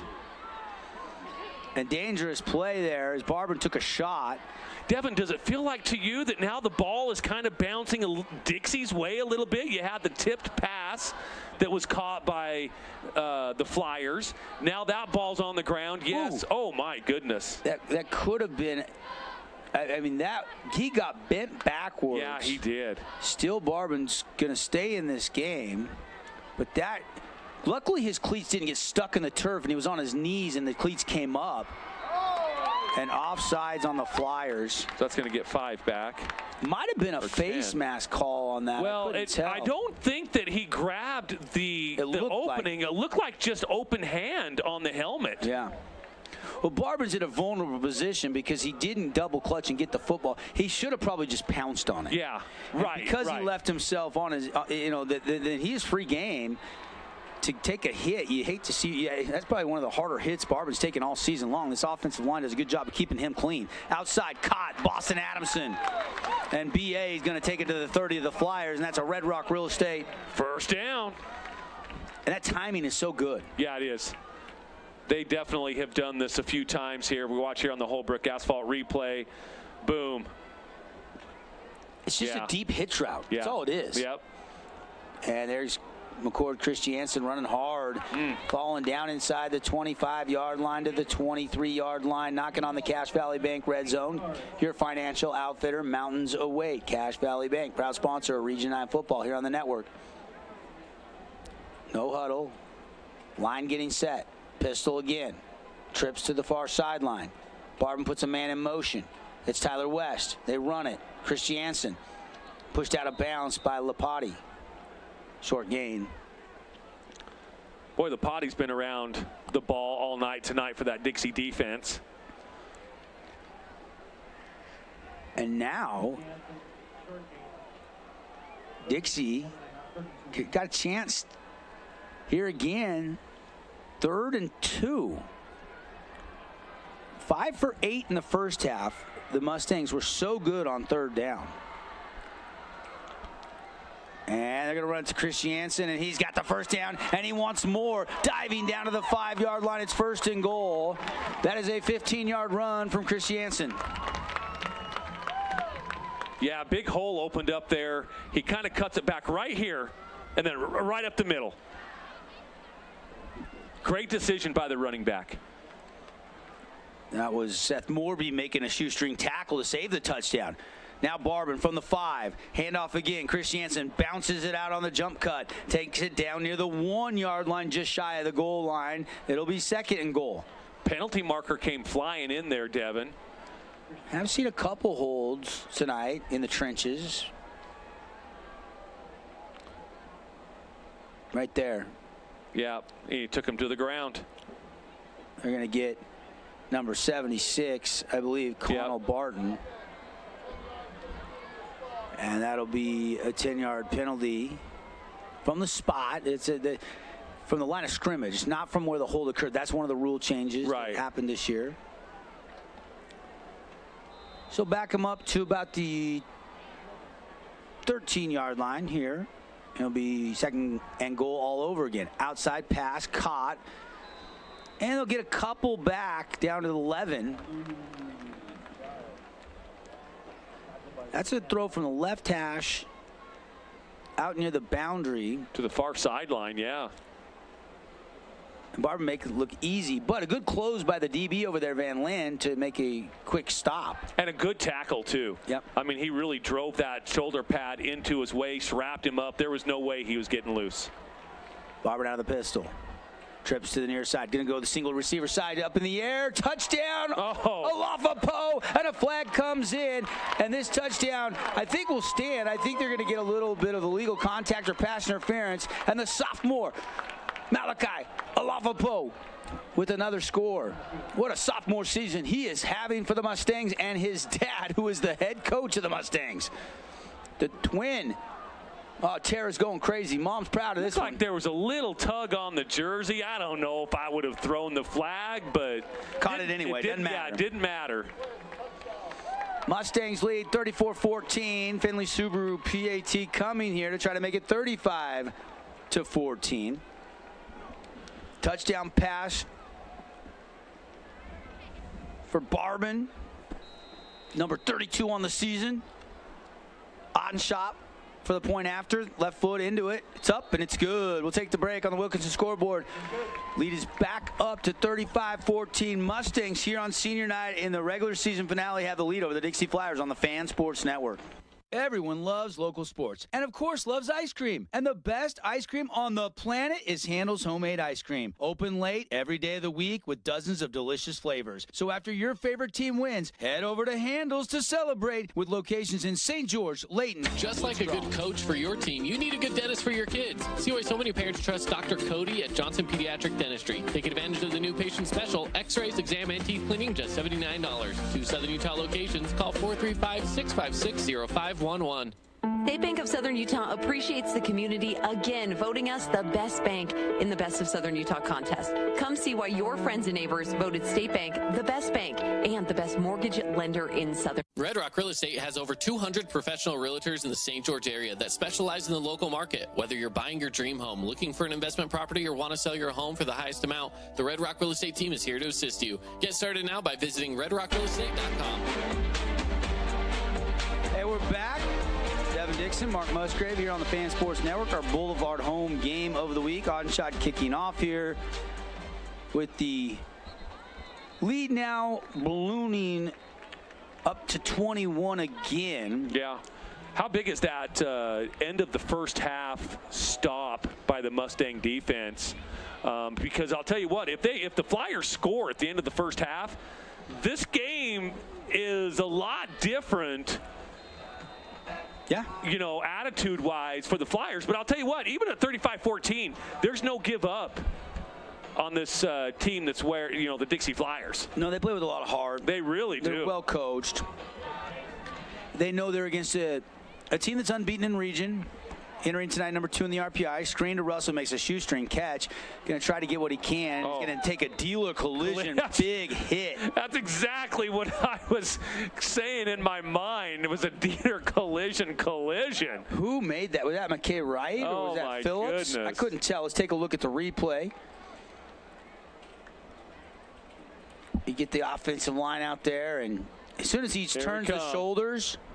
Well, he kind of missed. He kind of ducked underneath both of them. Thank goodness. Yeah, McKay Wright was coming from the inside, and it looked like Phillips from the outside. Nets on fire. Score update: 28-13. Desert Hills leading up in Cedar City tonight. Desert Hills trying to get a guaranteed home game. Boy, a lot of scoring up there in the last couple of minutes up in Cedar. Desert Hills scored, and then Cedar took the kickoff back and scored, and then Desert Hill scores just about immediately. So a lot of scoring going on up there at Cedar. Hurricane last report we had was up as touchdown. Snow Canyon was up 20-3 last report. Yeah. Appreciate Nets on Fire. Check out the fall training schedule, all the tournaments, netsonfire.org. Swing pass complete to Rand Sawyer. Sawyer's going to turn on the Jets, and he's going to take a shot, bounce off of it near the 30. And going to be really close to a first down. I think he got it. You know, one thing that the Rand Sawyer really gives this team, for good and maybe for bad sometimes, is serious attitude. And it's, Plays hard. Yeah, he does.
Coughlin, get one of your playmakers moving full speed. Try to shake free against this stingy 3-4 defense. Yeah, I agree. Yeah, I got to think it's going to go to one of two people, either Rand Sawyer or Jackson Barbin. You know, Truman's got to find the one-on-one matchup here with this two high safety look. Sweet and Connor Kell. Now they'll drop to a one high safety look. Taking a shot, and he cut off his route, and it's intercepted. Baker with the pick. It was David Barchi that broke on the out route, and Truman threw the fade route, and it's a takeaway again. That's number 5 of the night. Yeah, definitely they were not on the same page here. No pressure was coming. Truman had to let it fly. Yeah. And Baker sure-handed interception. Yeah, just not on the same page. And again, against a good team, you can't make those kind of mistakes. You have to make sure that you are on the same page, especially when the ball is going to you. When you're the number one source there. The number one option, I should say.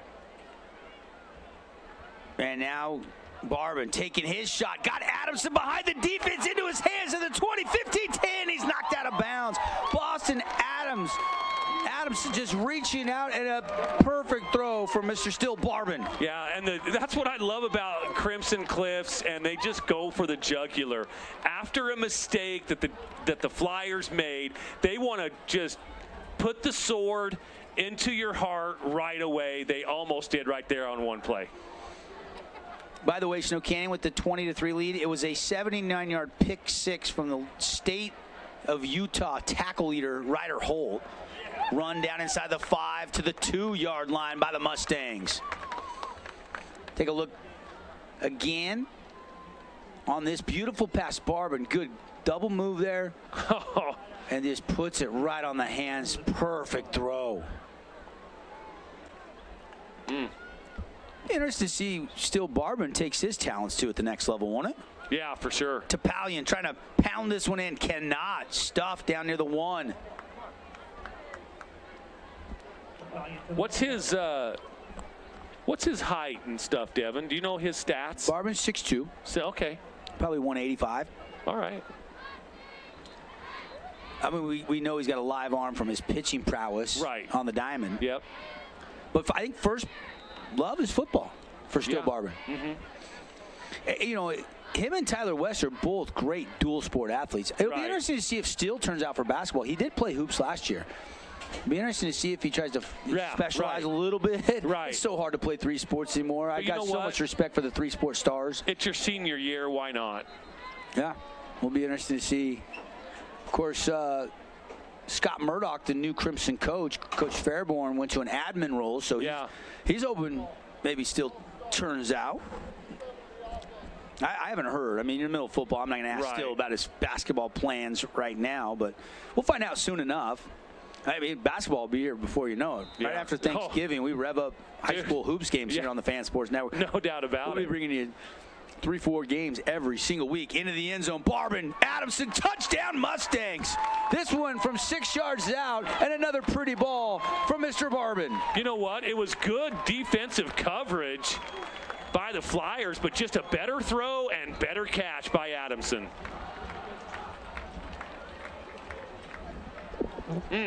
Pretty. Yep. Another touchdown, second passing touchdown here in the third quarter with 2:10 left on the clock. 41-14, our score here.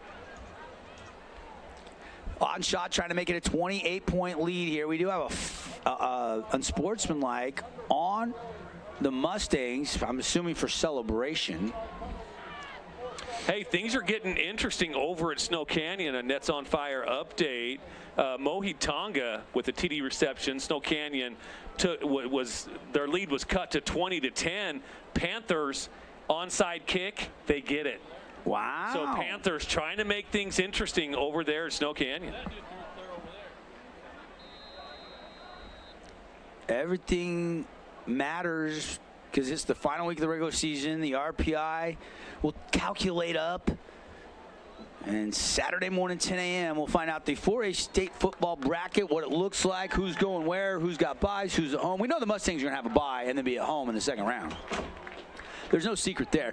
Crimson has earned that, and yes. I think they were 6/10 behind Skyview. Skyview beat Mountain Crest, so that adjusted a little bit there, but it was so close. And Skyview's on a bye tonight, so Skyview's sitting back going, is this going to be enough for Crimson to jump in front of us or not? They don't know. Crimson doesn't know. Right.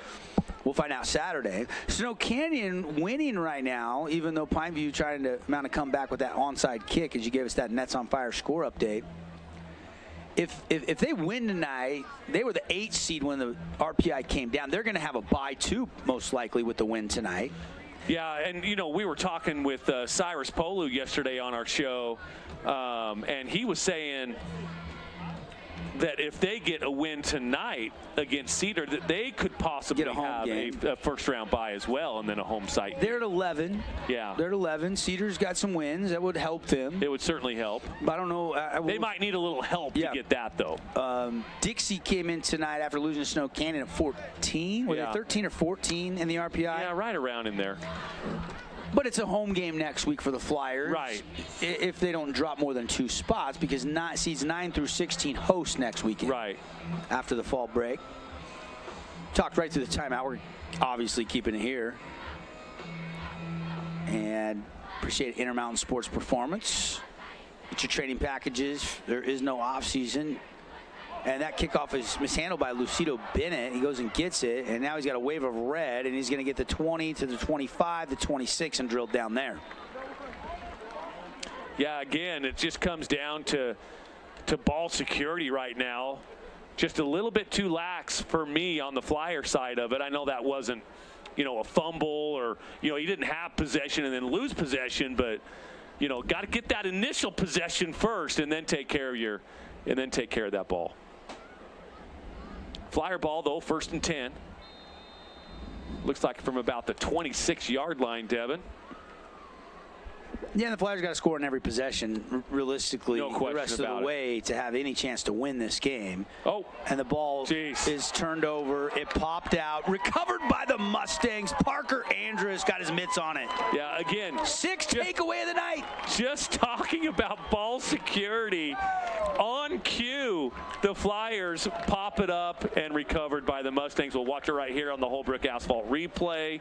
Coughlin's going in motion. He fakes it to him, but it hit his hip. Yeah. And then pop free. It was a run pass option, and it just, he tucked it in there too far and didn't get it back out in time. Parker Andrus is a beast. Yeah, he so is. Strong. Oh, my gosh. He's going to be playing. How many next-level football players are on this Mustang? Still Barbin, yes. Tyler West, yes.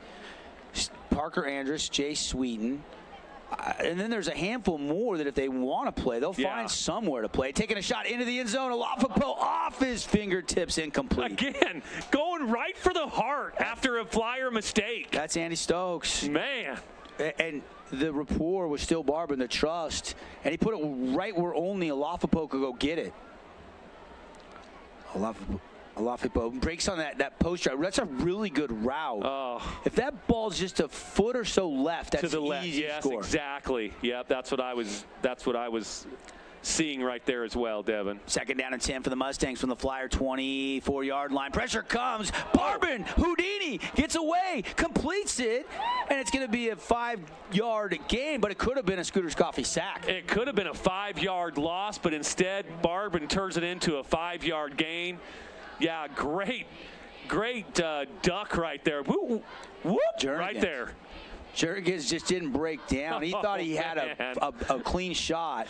That's that sixth sense, that peripheral feeling. You have to have that pocket presence, if you will. Yep. And Barbin's got it. Yeah. And I think it's one of those things that you have it or you don't. 3rd and 6. Ball from the 20. Right at the Cache Valley Bank red zone here. 42-14. Crimson looking for more. Barbin in trouble, and he's going to get sacked. There's the Scooter's Coffee sack. Yeah. Couldn't escape that one. There's no ducking or diving right there. Or dodging. How many D's are in that? Dodge, duck, dive. I can't remember. Pressure comes right there. Big double nickel. Oh. No.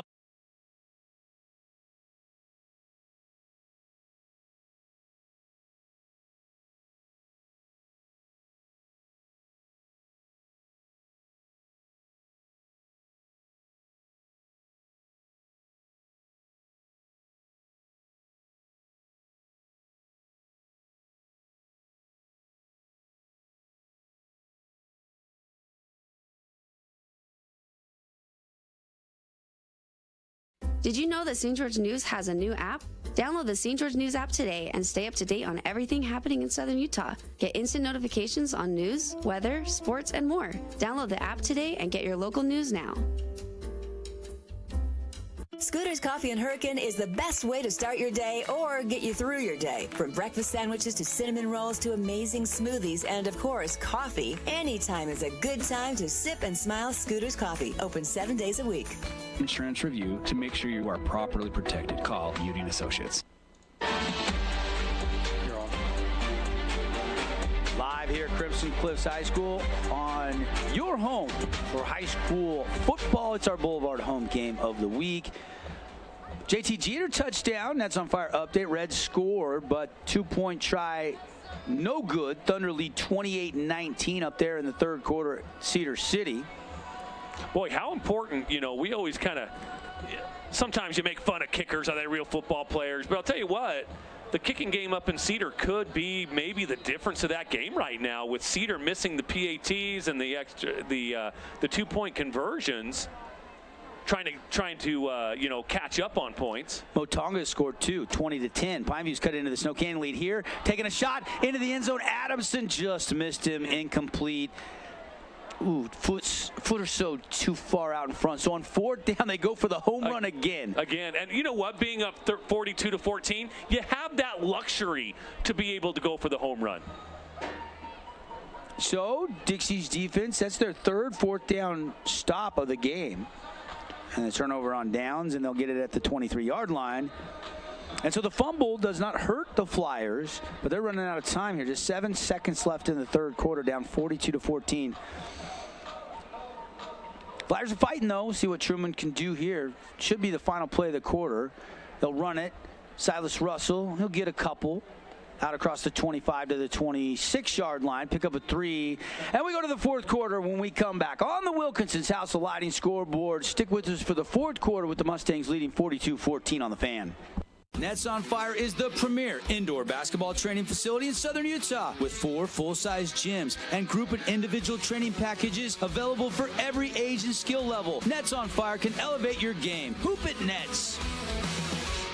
Own property and want to rent it? Then you need the right team with 11 years of local experience, a staff of over 25 employees, and a 4.9 Google rating. Aim to maximize your rental income and find quality tenants while keeping turnover low to increase your revenue and truly maintain your property. Learn more at redrockpropertymanagement.com.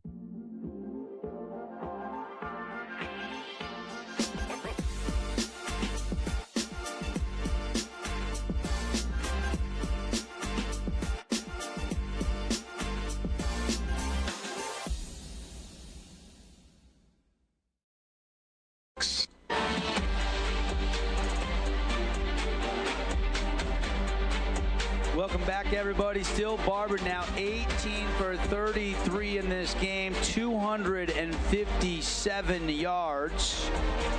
But it's Truman who's 14 of 27.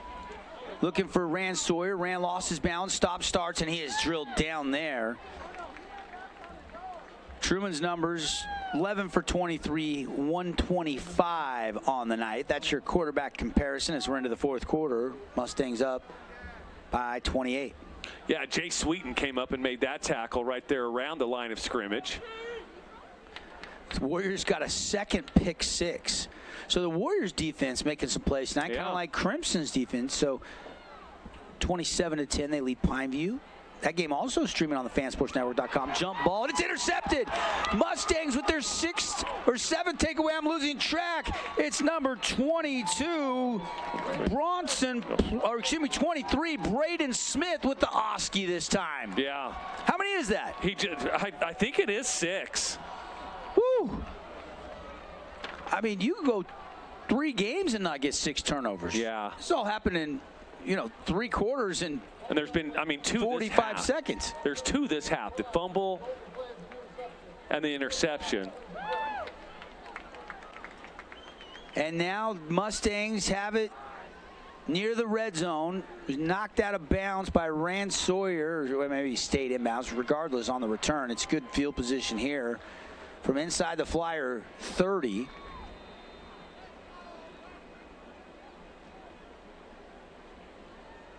And now the official will start the play clock, and Barban will go to the pistol look, twins to either side. Put Tyler West in motion. Run it to Christiansen. Christiansen, nice little cutback, running north and south down inside the 20. Cache Valley Ring red zone. Here they come, the Mustangs on the march. Yeah, that was a nice cutback there, Devin, as you said on the call right there. Cut back, and it ended up actually picking him up another 6 yards on that cutback. Flyers, if you go back to last week, they had 5 turnovers. They got 6 tonight. 11 turnovers. Oh, boy. In 7 quarters, basically. That's got to be hard to overcome if you're Coach Munkers. And now they're going to run it with Christiansen, and he's going to take it untouched into the end zone from 18 yards out for the score. And the Mustangs on senior night are running away with it. I got to tell you, there was a block by Connell Barton out in front that really opened that up here. Watch the big man get out there and throw the block on number 12. Carter Jernigan. I love it when the big guys are out front leading the way, Devin. Yeah, no question. Yeah, I mean, somebody get him a Golden Corral buffet ticket. Left foot, Otten, shot. Finley, Subaru, extra point is good. Check out the all-star lineup of Subarus on the savings side of the freeway or finleysubaru.com. 49-14, early fourth quarter. We'll be back after this 30-second timeout. Nets on Fire is the place to hoop in Southern Utah. Elevate your game with group or individual training with elite coaching. Hustle to netsonfire.org to learn more and see why so many rising stars hoop at Nets. Nets on Fire, building champions on and off the court. Relatives coming to visit, not enough room, or maybe you're looking to host a family reunion and need a house with a pool. Well, Red Rock Vacation Rentals has got you covered. From 2-bedroom condos to 10-bedroom luxury homes, they truly have something for everyone. Plan your perfect getaway or staycation. Visit St. George, Utah vacationrentals.com. Bring it back, and I'll see you there. Fan Sports Network crew working on a Wednesday night here under the lights at Crimson Cliffs. And now, running clock mark, 35-point lead for the Mustangs with 10:45. And now they'll wind it. So even though they haven't kicked off, that clock starts running. And it won't start stopping again on, when guys get out of bounds or when they move the sticks until the Flyers score. And kickoff by Oddshot going to go into the end zone for the touchback. Another Nets on Fire update up in Cedar. Javian Cummings with a touchdown pass or a catch. Desert Hills up 35-19 right now with about 9:45 left in the fourth quarter. And I saw they started Grondell again at quarterback. Started him and Bo Wall both early in the season, and then they went back to Wall, back to Grondell. I mean, it'd be interesting who's going to be a starter in the postseason for the Thunder. Right now it's trending towards Grondell. Yeah. Because as they finish up the region play here, that's who's been under center. So, but I'm with you on that. That's a question that obviously Coach Taps knows what he's doing, but it's trending, it seems like, towards Garrett. Little journey rocking through the PA system here at Crimson Cliffs. Don't stop believing. And a scissor action handoff going to go to Silas Russell. Nice little crease. Big hit by Connor Kell, but that's going to be a 15-yard penalty. They're going to say he led with the head. Anything around the head of the neck. The Fan Sports Network is cutting down on that. Old football, that is a great hit. Yeah. But new football, it's going to be called every time. Personal foul. They're saying helmet-to-helmet contact. And I know that the Mustang fans are kind of, they don't love that call, but if it was against Steele Barbin or one of their offensive players, they would certainly want that same call for them, and they would get that same call. No question it was a penalty. So that'll give the Flyers fresh set of downs out across the 45 at their own 47. Truman ready to go. Clock still ticking. Under 10 to play. Hand off to Rand Sawyer. Sawyer on the fly sweep. Trying to get the edge. Turns the corner. Ran out of bounds. He'll pick up 3, maybe 4. Depends on the spot on that far sideline. I'll tell you what. It was a heck of an effort just to get the corner to pick up that 3 yards. Maybe 2 yards. It looks like what they're giving it to him. But that was... This Mustang defense, again, just does such a great job of stringing those plays out. It's tough to get the corner And just to get 2 yards was tremendous. I got a tweet from one of our viewers saying Chris Jansen, McKay Wright, Malachi Alafapo, Boston Adamson, also next level guys. We were talking about Mustangs. Yeah, absolutely. And getting some interaction with the fans out there. I agree. Yeah, I do too. Yeah, there's not one player on that list that I'd say, no, I don't know about that guy. No, I'm with him. And there's probably some others that we will see continue to blossom that maybe aren't known commodities yet. They're just waiting in the wings for their chance with this senior-laden team. Yeah. Obviously, there are some underclassmen making impact plays, but there's a flag that flies in as that pass is incomplete, trying to fit it in over there to number 24. It looked like that timing was. I'm going to watch the replay here. There. The contact was a little early. Nets on Fire update over at Snow Canyon. That game's already gone final, 27-10. Snow Canyon over Pineview. Big win for the Warriors. They can expect a bye, I believe, now. They'll be maybe move up a spot to 7. Yeah. Should get a good seed for the postseason. Tank Kelly having a terrific year. Big loss losing Max Reynolds. They've been a little bit more one-dimensional with the pass. And then they've turned to Tank as kind of their lead running back from the quarterback position. Quick pass to Rand. Sawyer hit and dropped by McKay Wright. Picks up about 4, maybe 5 on that play. It looks like they're going to give him 5 yards on that. Nice little quick play for the Flyers.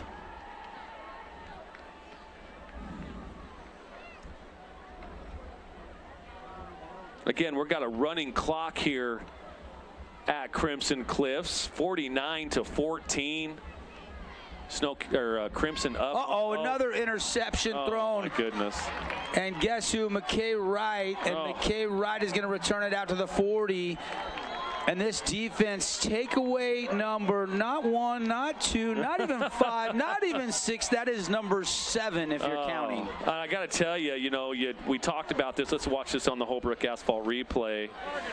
They send 4.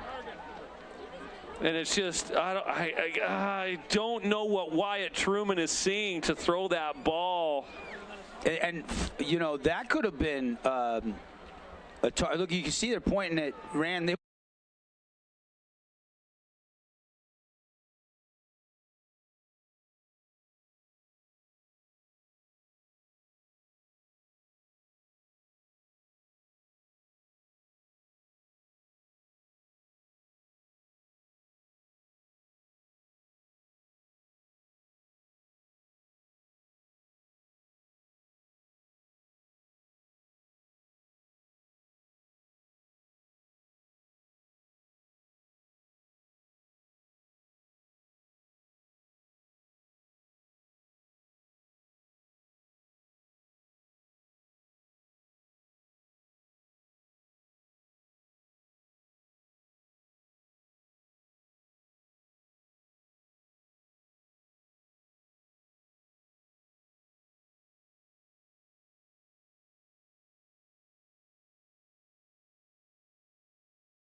You're going to rent a home. They got a property management division. Plus, from land to luxury, RedRockRealEstate.com. Strickland. Now, he's not in there to throw a ton of passes. He can throw it. He's got an arm, but he is a really dynamic RPO running quarterback. And keep it on the ground. And bodies flying. It's still physical out there, Mark. Yeah, it really is. The way that he got twisted around, it looked like there might have been a face mask, but not quite sure. It just looked awkward. But no penalty markers on the turf. And this clock ticking down, and Crimson looking like they're going to go undefeated through the region season into the postseason. I'll have a bye next week. Strickland's going to keep it right up the middle. Got a lot of probably getting a lot of seniors that maybe don't get a lot of playing time in the game right now. And Strickland on the ground, going to move the sticks yet again. And 6:30 left. Crimson leading 49-14 over Dixie. Snow Canyon has already won. Desert Hills is winning. Do we have a update on Hurricane recently? I have not seen an update in quite a while from the Hurricane game. Oh, look at this, Devin. And it is touchdown, Mason Topalian. The exclamation point. This one from the 30, let's see, where did they spot that ball? He was about the 23-yard line. Yep, I'm going to give him a 23-yard touchdown run. Strickland right there, just hands it off, and look at the blocking. Oh, jeez. They do everything so good at every level. Untouched. Yeah. Touchdown Mustangs. Topalian's first of the night. Everybody getting in on the act on senior night. And again, just like we started the conversation tonight, this Crimson team is just loaded with talent. They have no weakness. They bend but don't break, and they're opportunistic. 7 takeaways tonight. 7. And again, on some of those, I don't know what Wyatt is seeing when he throws some of those interceptions, but it has been just a night of turnovers for this Mustang defense. I mean, they've been very opportunistic. I know we've been using that word, but it's the fact. That's the way it's been. Keeping it right here. Another Nets on Fire update. Hurricane is up. They're playing Lincoln County tonight to wrap up their regular season. Hopefully, maybe get a little bit better seed. They were sitting right at 24 in the RPI rankings going into this week. They're up 28-14. But the problem playing an out-of-state team is you really don't get much benefit, but there's also not. Yeah, you try to move up to 22, maybe you jump a couple teams that lose tonight. They're, Crimson at least will have a playoff game for their seniors. Because what I've been told is if it's an out-of-state team, it's like they're a 50-50 as far as the RPI formula goes. I don't think anything changes. It's just your win percentage, your opponent's win percentage, and your opponent's opponents, and it's weighed heavier to lighter as you go. But since there's no out of state, I think the only thing that would benefit you is your win percentage. Yeah, and it's still, and the teams they play is win percentage. I mean, it's still weighed from what I understand, but it's harder to know because of, we don't know how good Lincoln County is. I've just been told that out-of-state teams, they take that formula and they just put it at like 50-50. Run by the Flyers, clock ticking down, about 5 minutes to play here. Well, what happens when, Bingham played Mater Dei? I mean, if they would have beat them, that had to have helped their RPI. If you would have beat the number 2 team in the country, Bingham lost that game. Absolutely. So how about Corner Canyon again this year? Isaac Wilson leading the country in passing yards. We put out some good talent in the state of Utah at the high school level, and you're seeing a ton of it on the field tonight. RPO, Truman going to keep it. Been a rough night for Wyatt, the junior quarterback.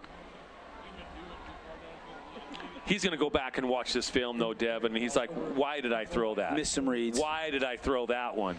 That 3-4, you get those backers dropping, and you zero in on a quarterback, and it's lights out because they are so sound assignment-based. They are never out of position.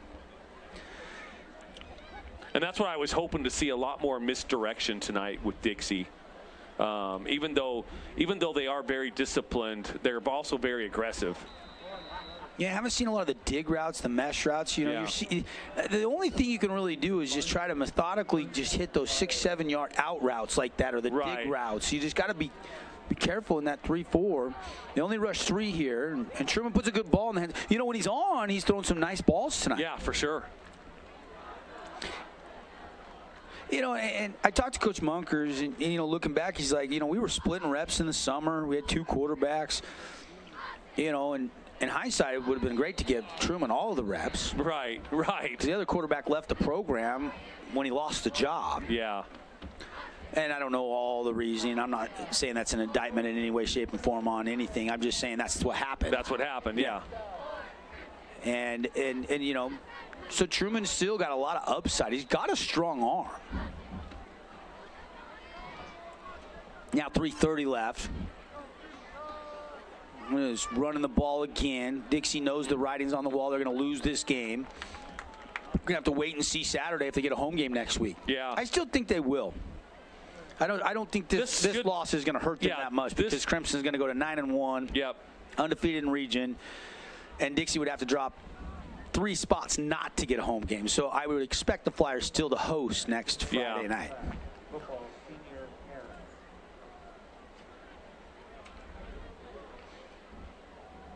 Bennett with the carry, right side, gets the corner. And a Red Rock Real Estate first down.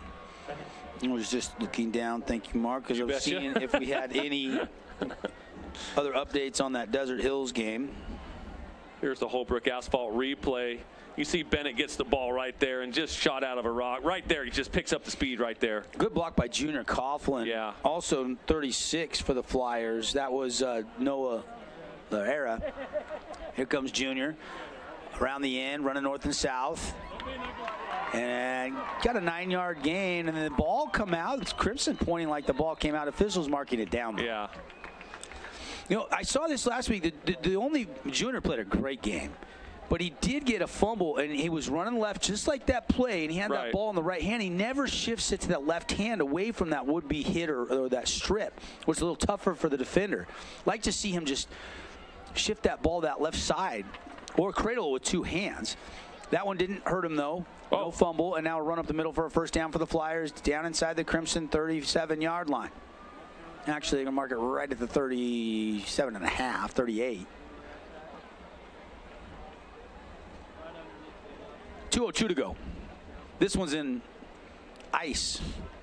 Crimson's going to be a region champs, undefeated region champs, and they're going to beat Dixie for the first time in program history.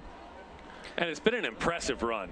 I mean, it's been a dominant run. Yeah, dominant. No question about it. I mean, I'm trying to think back of a region game that they were even challenged in, and I just can't think of one off the top of my head. First half at Snow Canyon was close, but they opened it up in the second half. Let's run through them. I mean, beat Morgan 35-15. Lost to Bingham. They only lost week 2, 26-23. That's the most points they gave up all season.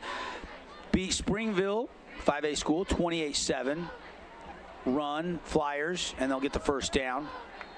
Beat Cedar 51-7. Beat Desert Hills 49-7. Beat Snow Canyon 41-7. Beat Stansbury 62-20. Beat Hurricane 62-7.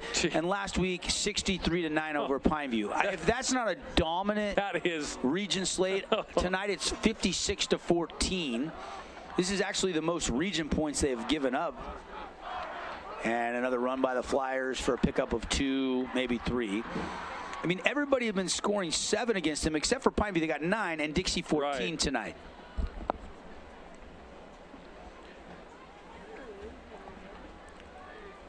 Second down and 8. Flyers just running this clock out here on the ground. 30 seconds left.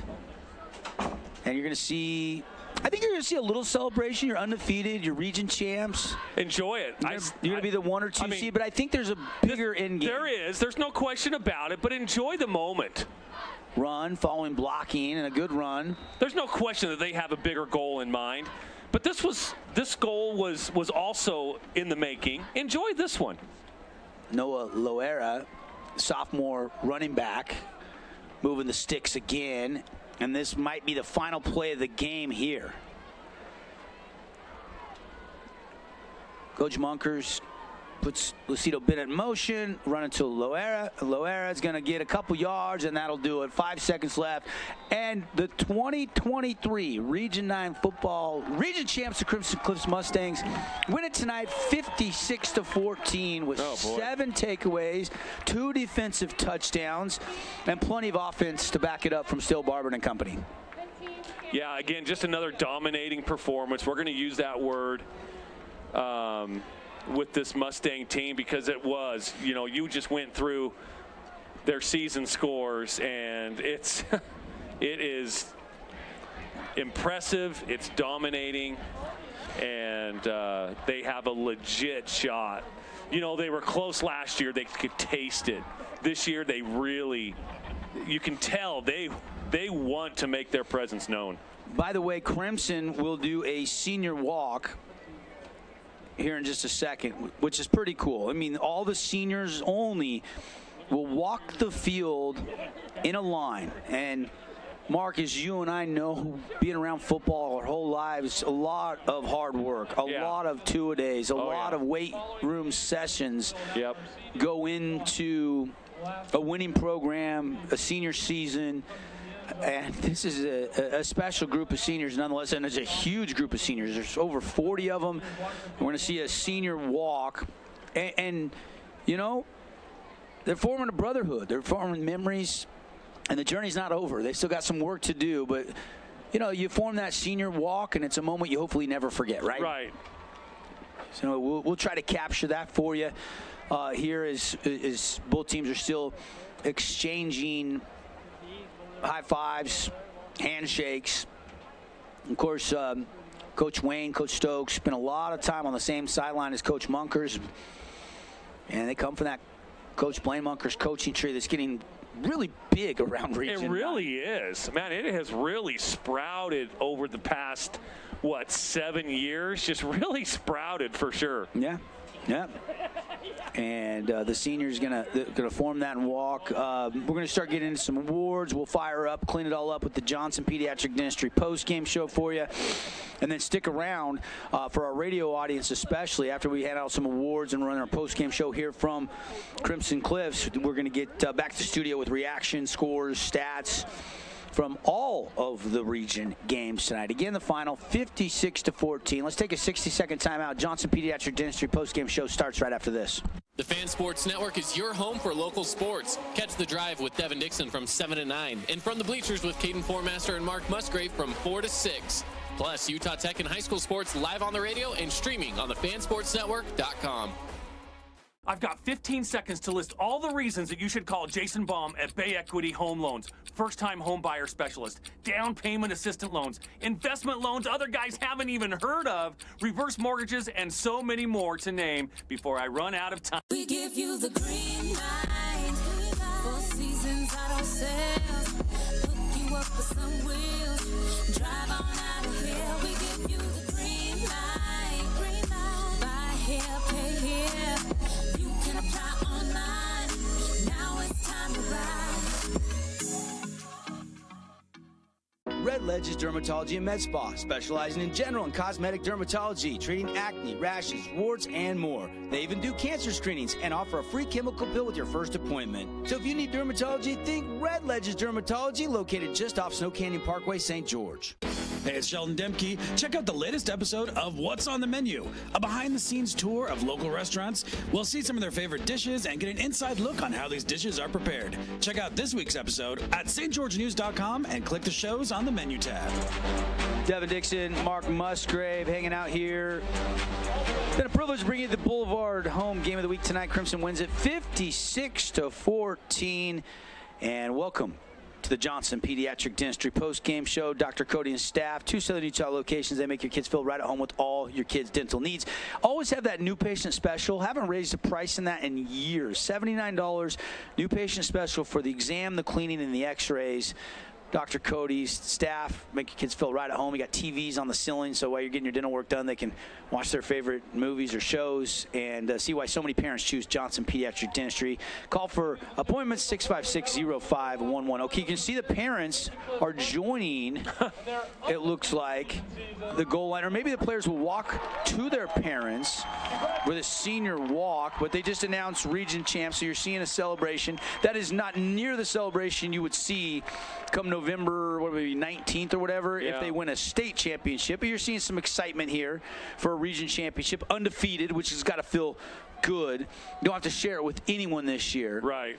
And so congratulations to Coach Wayne and Coach Stokes and the entire coaching staff and all of the Crimson players in the program, over 100 players in this program. Let's get you some of the awards real quickly. I think our Mountain Land Supply Defensive Play of the Game, let's start there because I think it happened right out of the gate in this one. Rowan Williams, pick 6. Here's your Mountain Land Supply Defensive Play of the Game. Dixie just got a 4th down stop. Oh. Pick to the 6. So good for the big man to get it too. You know, who says big men don't have hands? Yep, that's your appreciate Mountain Land Supply, home of Bryant. That got it rolling. That was the turnover that just Dixie could not recover from, and from then on it was turnover. Let's go to the next award. How about it? Our Appliance Wholesalers Plus Playmaker Play of the Game.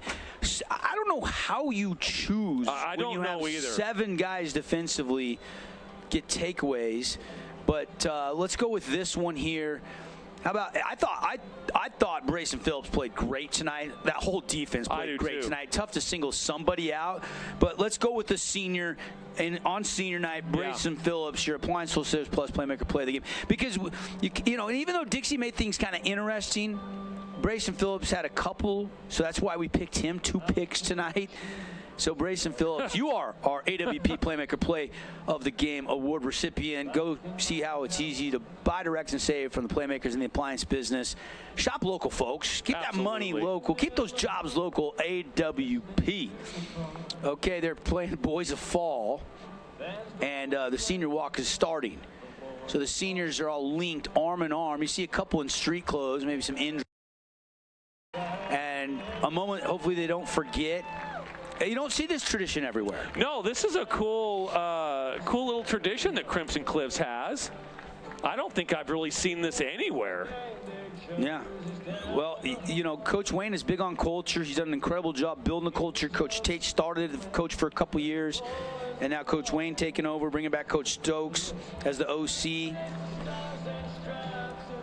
The only thing is you're walking too fast, guys. Soak it up. Yeah, slow down. Yeah, soak it up. Live in the moment for a few minutes. There you see him approaching midfield, linking arm in arm. Again, huge senior class, region champs, undefeated, 6-0, 9-1 overall, and could be, we'll see Saturday morning, 10 a.m., the #1 seed in the upcoming State 4A bracket. Let's continue with the awards here in our Johnson Pediatric Dentistry postgame show. All right, our Hearst Ace Hardware Player of the Game. Mark, I'll give you the honors tonight. Let's choose one for each team. Oh, boy. It's going to be difficult for both teams to choose one. I think Jackson Barbin, just because of the jump ball and the touchdown. Yeah. Senior. I would say Dixie's player of the game, brought to you by Hearst Ace Hardware, was Jackson Barbin. Now, Crimson's a little bit harder to decipher because so many guys. 4 touchdowns tonight passing. 3 in the second half are still Barbin. This is the play after he made a play just similar to it. That's why I went with Barbin there, your Hearst Ace Hardware Player of the Game. Not enough of those plays. Yeah, just not enough tonight, though. This is the one that set up the touchdown. That was a beautiful catch. We were just talking. They got to get Barbin the ball, and they did, and they scored. So let's go with that. Here is one of those rare moments where Dixie actually gets a break tonight. The kick backs up, they recover, but just not enough breaks to go the Flyers' way in this one tonight. That one into the wind, and Vargas spinning it. Yeah, put some backspin on it. Like a wedge under the green. Kind of how Devin hits his Pro Vs. Spins them back. Not too much. Not as spinny as some people I know, but I can put a little action on it. I'm sure you can. The senior walk is over, and the hugs and the post-game celebration continues. All right, player of the game, Hearst Ace Hardware, Crimson. Who do you got?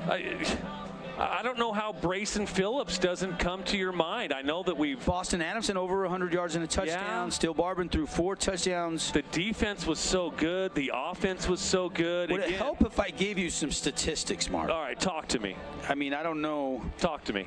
Still's final numbers, 257 yards passing, 4 touchdowns. Okay. Mason Topalian, 56 yards and a score. Okay. Adamson, 102 and a score. Okay. I don't know, does that help at all?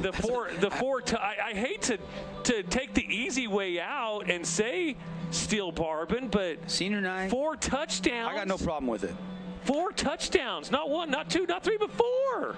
34 on the season. Oh my gosh. 34 touchdowns to 5 interceptions. Here's on one of them season. right there. What a great catch there.